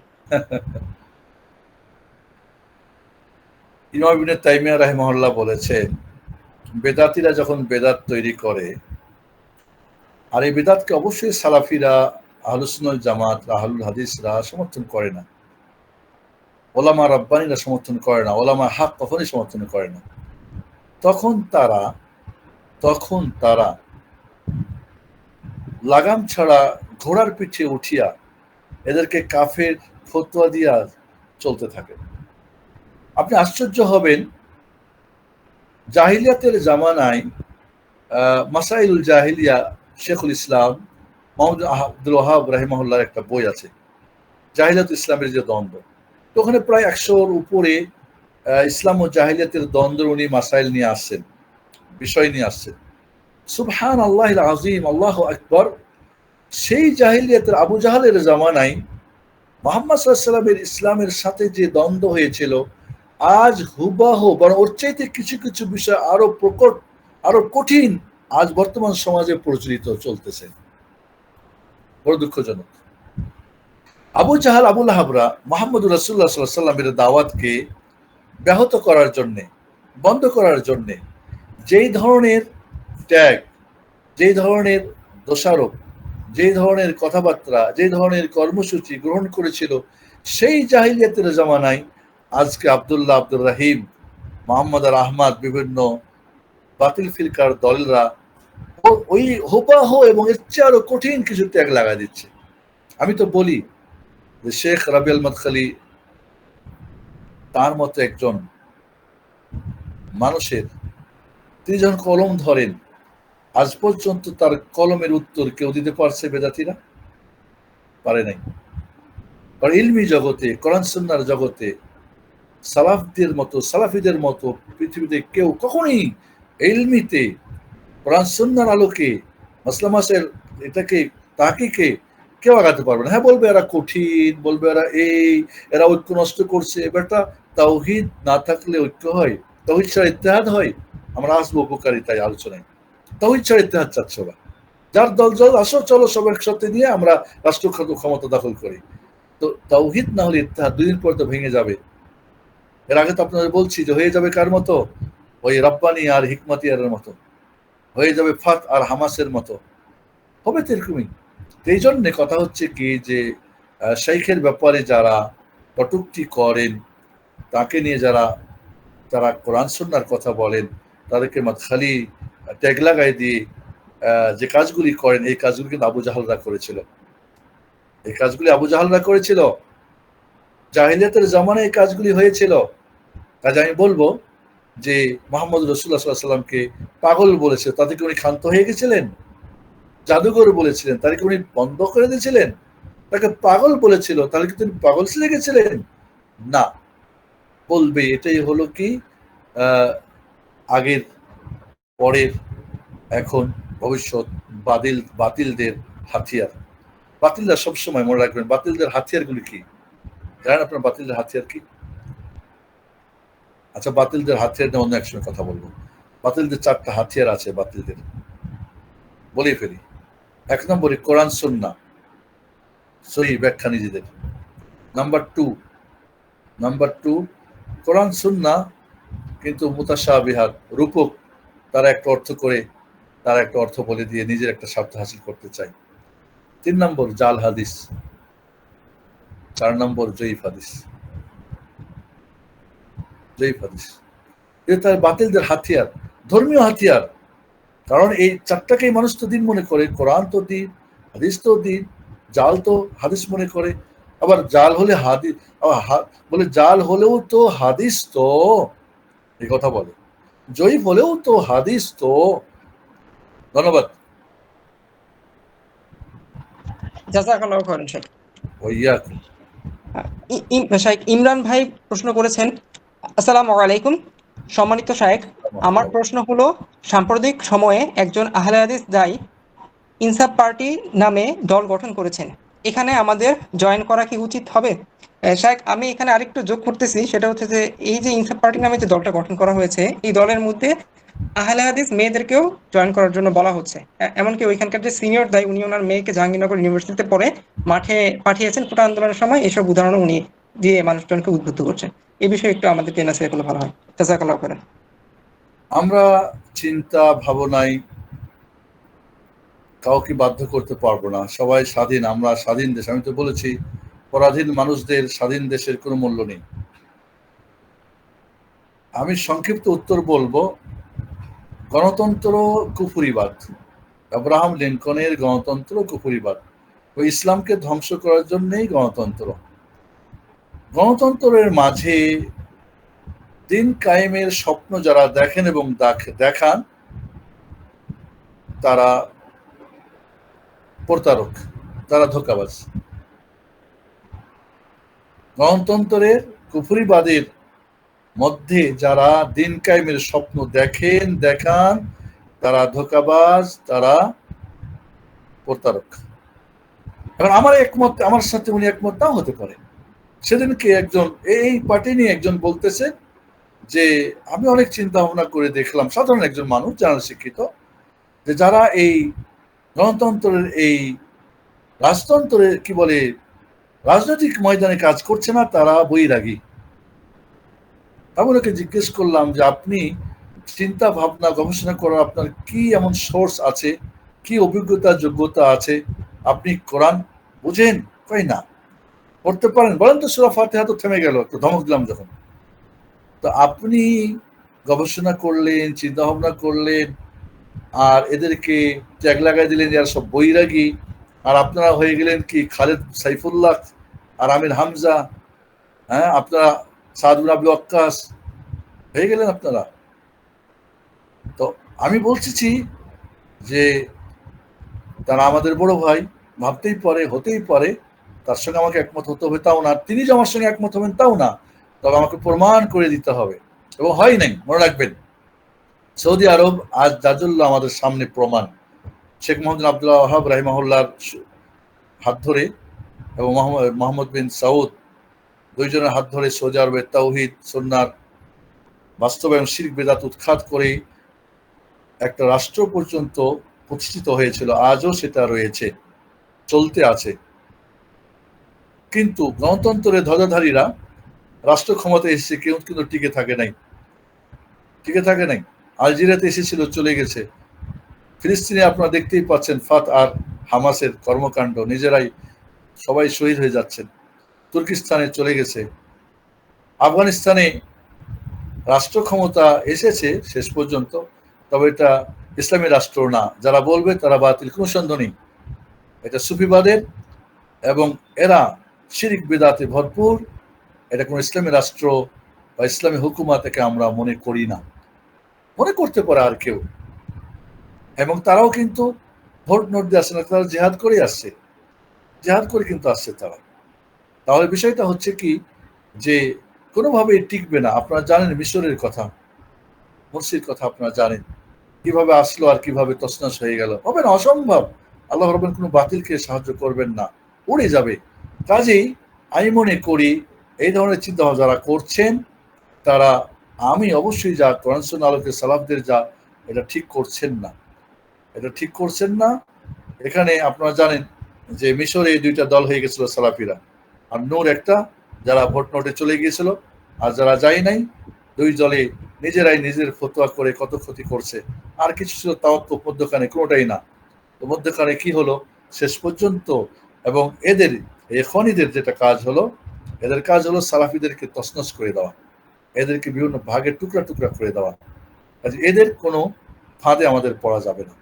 আল্লাহ সুবহানাহু ওয়া তাআলা আমাদেরকে হেফাজত করুন। ধন্যবাদ। জাযাকাল্লাহু খাইরান। ওয়াইয়াকুম। নিয়াজ ভাই প্রশ্ন করেছেন, আসসালামু আলাইকুম ওয়া রাহমাতুল্লাহি ওয়া বারাকাতুহু। শেখ, আসসালাম। আরশের উপর কোনো স্থান নেই, কোনো দিক নেই, কোনো সময় নেই, আরশের উপর শুধু আল্লাহ তাআলা আছেন, এই আকীদাই কি সঠিক? জাযাকাল্লাহু খাইরান। আবার বলেন। জি শেখ। শেখ, আরশের উপর কোনো স্থান নেই, কোনো দিক নেই, কোনো সময় নেই, আরশের উপর শুধু আল্লাহ তাআলা আছেন, এই আকীদা কি সঠিক? আল্লাহ আরশের উপর আছে, এটা আমাদের ঈমান আনতে হয়। দিক নাই, উপরে কিছু নাই, বা অমুক তমুক এই সেই এত কিছু কি আমরা জানি? আকীদা তো সেটাই হবে। আকীদার কি উৎস কি? কোরআন এবং সুন্নাহ। এই কথাটা কি কোরআন সুন্নাহতে আছে? বা কোরআন সুন্নাহর আলোকে যদি সালাফদের ইজমা হয়, সালাফদের, এখনকার হুজুরদের না, সেটাও কি আছে এই কথাগুলি? নাই। তাহলে আমরা এগুলি বলবো, অতিরিক্ত বলার কোনো অধিকার নেই আমাদের। জি, জাযাকাল্লাহু খাইরান শেখ। শেখ, আপনার কি সময় আছে? আমরা কি আরো কয়েকটা কোশ্চেন নিতে পারবো? ওকে, 11টা পর্যন্ত তাহলে। জি, জি শেখ, জাযাকাল্লাহু খাইরান। ওইয়াকুম। এক বোনের প্রশ্ন, আসসালামু আলাইকুম ওয়া রাহমাতুল্লাহ। শেখ, বাবা মাকে তাওহীদের শেখ, বাবা মাকে তাওহীদের দাওয়াত দেওয়া কিভাবে শুরু করা যেতে পারে? তাওহীদের দাওয়াতটা অবশ্যই প্রথমত আল্লাহর কাছে দোয়া করতে হবে, 1 নাম্বার। মুমিনদের সবচেয়ে বড় ভারী হাতিয়ার হচ্ছে কি? তাওহীদ। একই বলে দোয়া। আল্লাহ সুবহানাহু ওয়া তাআলার কাছে বলতে হবে, রব্বুল আলামিন, তুমি আমার বাবাকে তুমি হেদায়েত করো। আল্লাহ নবী দোয়া করতেন, আল্লাহুম্মা হাদি কওমি ফাইন্নাহুম লা ইয়ালামুন। হে আল্লাহ, আমার জাতি এরা জানে না, অজানা, মূর্খ, এদেরকে তুমি হেদায়েত দান করো।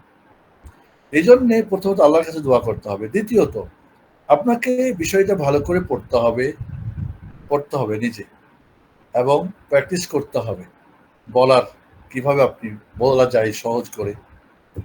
3 নম্বরে আপনি যদি না পারেন, তাহলে যারা ভালো পারেন তাদের কোনো আলোচনা, কোনো বই, কোনো অডিও ভিডিও দিয়ে তাদের সাথে করা যেতে পারে।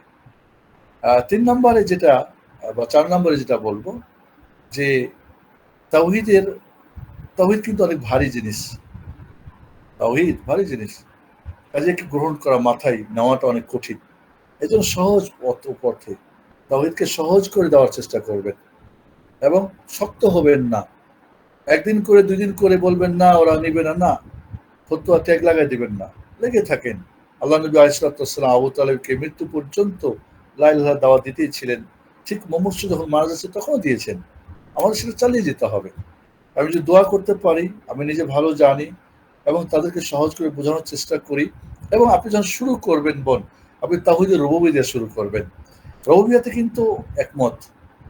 রুবুবিয়্যাত, বাবা কে সৃষ্টি করছে? বলে আল্লাহ। তোমাকে এখন জীবিত রাখছে আল্লাহ। মারবে কে তোমাকে? আল্লাহ। এই যে তোমার সুখ দুঃখের মালিক আল্লাহ। রুবুবিয়্যাতের ব্যাপারগুলি তাকে হিট করে। এটা মোটামুটি ন্যাচারাল ভাবে তৌহিদ, মানে এটাকে বলা হয়। এবং তার ফিতরাতকে আঘাত করবেন, হিট করবেন, ব্যক্তিকে না, ফিতরাতকে। কারণ সে তো ইসলামী ফিতরাত, তাওহীদের উপর তার জন্ম। এরপরে আসমা সিফাত নিয়ে আসবেন।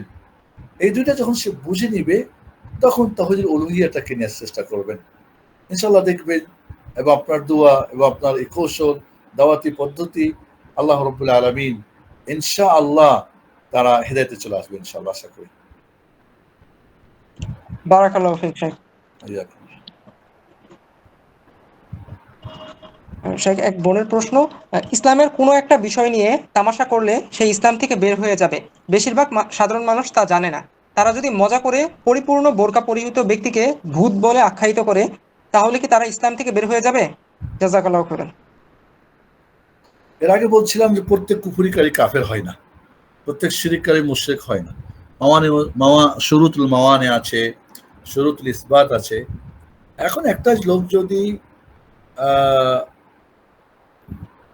ঠাট্টা করছে, মস্করা করছে, বিদ্রুপ করছে, কিন্তু জানেও না যে এটা কুফরি পর্যায়ের কাজ, আদৌ জানে না, তাহলে অজ্ঞতা তার একটা কি ওজোর। হয়তো করছে লোভে পড়ে, টাকার জন্য করছে, হিংসায় পড়ে করছে, হয়তো করছে বাধ্য হয়ে, হয়তো হতে পারে বাধ্য, নাস্তিকের সদস্য হয়ে গেছে তাই তাকে বলতে বাধ্য করছে, হতে পারে জবরদস্তি। তাহলে তার কোনো ব্যাখ্যা আছে, কোনো টাকা পয়সা আছে। তাহলে এই জিনিসগুলো যদি না থাকে, তাকে তাহলে মানে অজ্ঞতা থাকা চলবে না, বাধ্য হওয়া চলবে না, কোনো ব্যাখ্যাকারী হওয়া চলবে না, সে লোভে পড়ে করছে না। এই জিনিসগুলো যদি না থাকে, ওই ব্যক্তিকে বুঝাতে হবে। তারপরে সে উপযুক্ত ব্যক্তি দিয়ে উপযুক্ত সময়ে বোঝার পরেও যদি সে করে, তখন তাকে কুফরি ফতোয়া দেওয়া যাবে, তার আগে না। এবং একটা কথা মনে রাখতে হবে যে আমরা বলতে পারি এই কাজগুলি করেছে কাফের, বাট এই লোকটা কাফের হয়ে গেছে বলা, এটা কিন্তু জাজের কাজ। ইসলামিক রাষ্ট্রের, ইসলামী কোর্টের জাজ সাহেবের কাছে নিয়ে যাওয়া হবে, তিনি যাচাই বাছাই করবেন, সাক্ষী সামর্থ্য নিবেন, এরপরে তিনি ফায়সালা করবেন। আমরা বলতে পারি এই কাজটা কুফরি কাজ, এই কাজটা শিরকি কাজ, এটা জাহান্নামী কাজ, এই কাজ যে করবে সে কাফের হয়ে যাবে। বেনামাজি, বেঈমান, কাফের, যে নামাজ পড়ে না, তবে কোনো নির্দিষ্ট ব্যক্তি নামাজ পড়ে না, বলবো তুমি কাফের বলো, আমি জানি না, বেনামাজি কাফের। ও কাফের কিনা সাব্যস্ত করার জন্য, ওই যে বললাম দলিলগুলো, যে শর্তগুলো আছে না আছে, এগুলিকে বাস্তবায়ন করা, ওইখানে কাজীর কাছে যেতে হবে, বিচারক জাজের কাছে যেতে হবে। কাজী কুফরি ফতোয়ার ব্যাপারটা, কেউ কুফরি করলেই কাফের হয়েছে তা না। হ্যাঁ, কুফরি কাজ করেছে বলে কাফের হয়ে গেছে এমনটা না। শিরক করেছে, হ্যাঁ, তো মুশরিক হয়ে গেছে না। এটা আমাদেরকে মনে রাখতে হবে ইনশাআল্লাহ। এবং তাকফির মানে কুফরি ফতোয়া দেওয়া, এটা আকীদার একটা অত্যন্ত গুরুত্বপূর্ণ পার্ট। এটা নিয়ে আমরা একসময় আলোচনা করব ইনশাআল্লাহ। বারাকাল্লাহু ফিক শেখ। শেখ, আরেকজন বোনের প্রশ্ন, আসসালামু আলাইকুম ওয়া রাহমাতুল্লাহ। নিকাব করা ওয়াজিব যারা মানেন, তাদের যদি পরীক্ষা কেন্দ্রে বা বিভিন্ন স্থানে নিকাব খুলতে বাধ্য করা হয় এবং ধমক দেওয়া হয়, তখন কি তার জন্য নিকাব খুলে চেহারা দেখানো জায়েজ হবে, নাকি তার উচিত পরীক্ষা না দিয়ে চলে আসা? জাযাকাল্লাহু খাইরান। প্রথমত আমাদের এমন জায়গায় পড়া, এমন পরিবেশে লেখাপড়া করা যেখানে নিকাব পড়তে দিবে, খুলতে বলবে না। এমন যদি থাকে সুযোগ, সেখানেই যাওয়া। যদি নাই থাকে এবং তিনি হয়তো এখন না খুললে ওনার পরীক্ষাটাই বাতিল হয়ে যাবে এবং সে হয়তো বড় ধরনের ক্ষতিগ্রস্ত হবে মনে করছে, যদি বাধ্য হয় এমন, তাহলে সেটাকে হারাম জেনে, এবং যতটুক করলে ওরা ছাড় দিবে, একটুকি করবে, বেশটুক করবে না। এই জন্যে আমাদেরকে সেই বিষয়টা যার সঙ্গে করা হচ্ছে তাকেই দেখতে হবে। তো সে বিষয়টা ব্যক্তি এবং সময়ের উপর নির্ভর করবে। ধন্যবাদ, আজকের মতো এখানে শেষ করছি। আল্লাহ সুবহানাহু ওয়া তাআলার কাছে দোয়া করি আল্লাহ রাব্বুল আলামিন আমাদের যা আলোচনা করেছি এটা আমরা যেন বুঝি, আমরা জীবনে বাস্তবায়ন করতে পারি। আসসালামু আলাইকুম ওয়া রাহমাতুল্লাহি ওয়া বারাকাতুহু। জাযাকুমুল্লাহু খাইরান ওয়া বারাকাল্লাহু ফিকুম। ওয়ালাইকুম আসসালাম ওয়া রাহমাতুল্লাহ। জাযাকাল্লাহু খাইরান। যাদের প্রশ্নগুলো বাকি আছে তারা কাইন্ডলি আগামী সেশনে, আগামী সপ্তাহে কাইন্ডলি প্রশ্নগুলো করুন। সকলকে জাযাকাল্লাহু খাইরান জয়েন করার জন্য। আর আমাদের ভিডিওটা আমরা আপলোড করে দেব টেলিগ্রাম, ইউটিউব চ্যানেলে এবং টেলিগ্রাম এবং ফেসবুক গ্রুপে। আপনাদের সবাইকে অ্যাড হওয়ার জন্য অনুরোধ জানাচ্ছি। আমি আবার পুনরায় লিঙ্কগুলো আমি দিচ্ছি এখানে। জাযাকাল্লাহু খাইরান।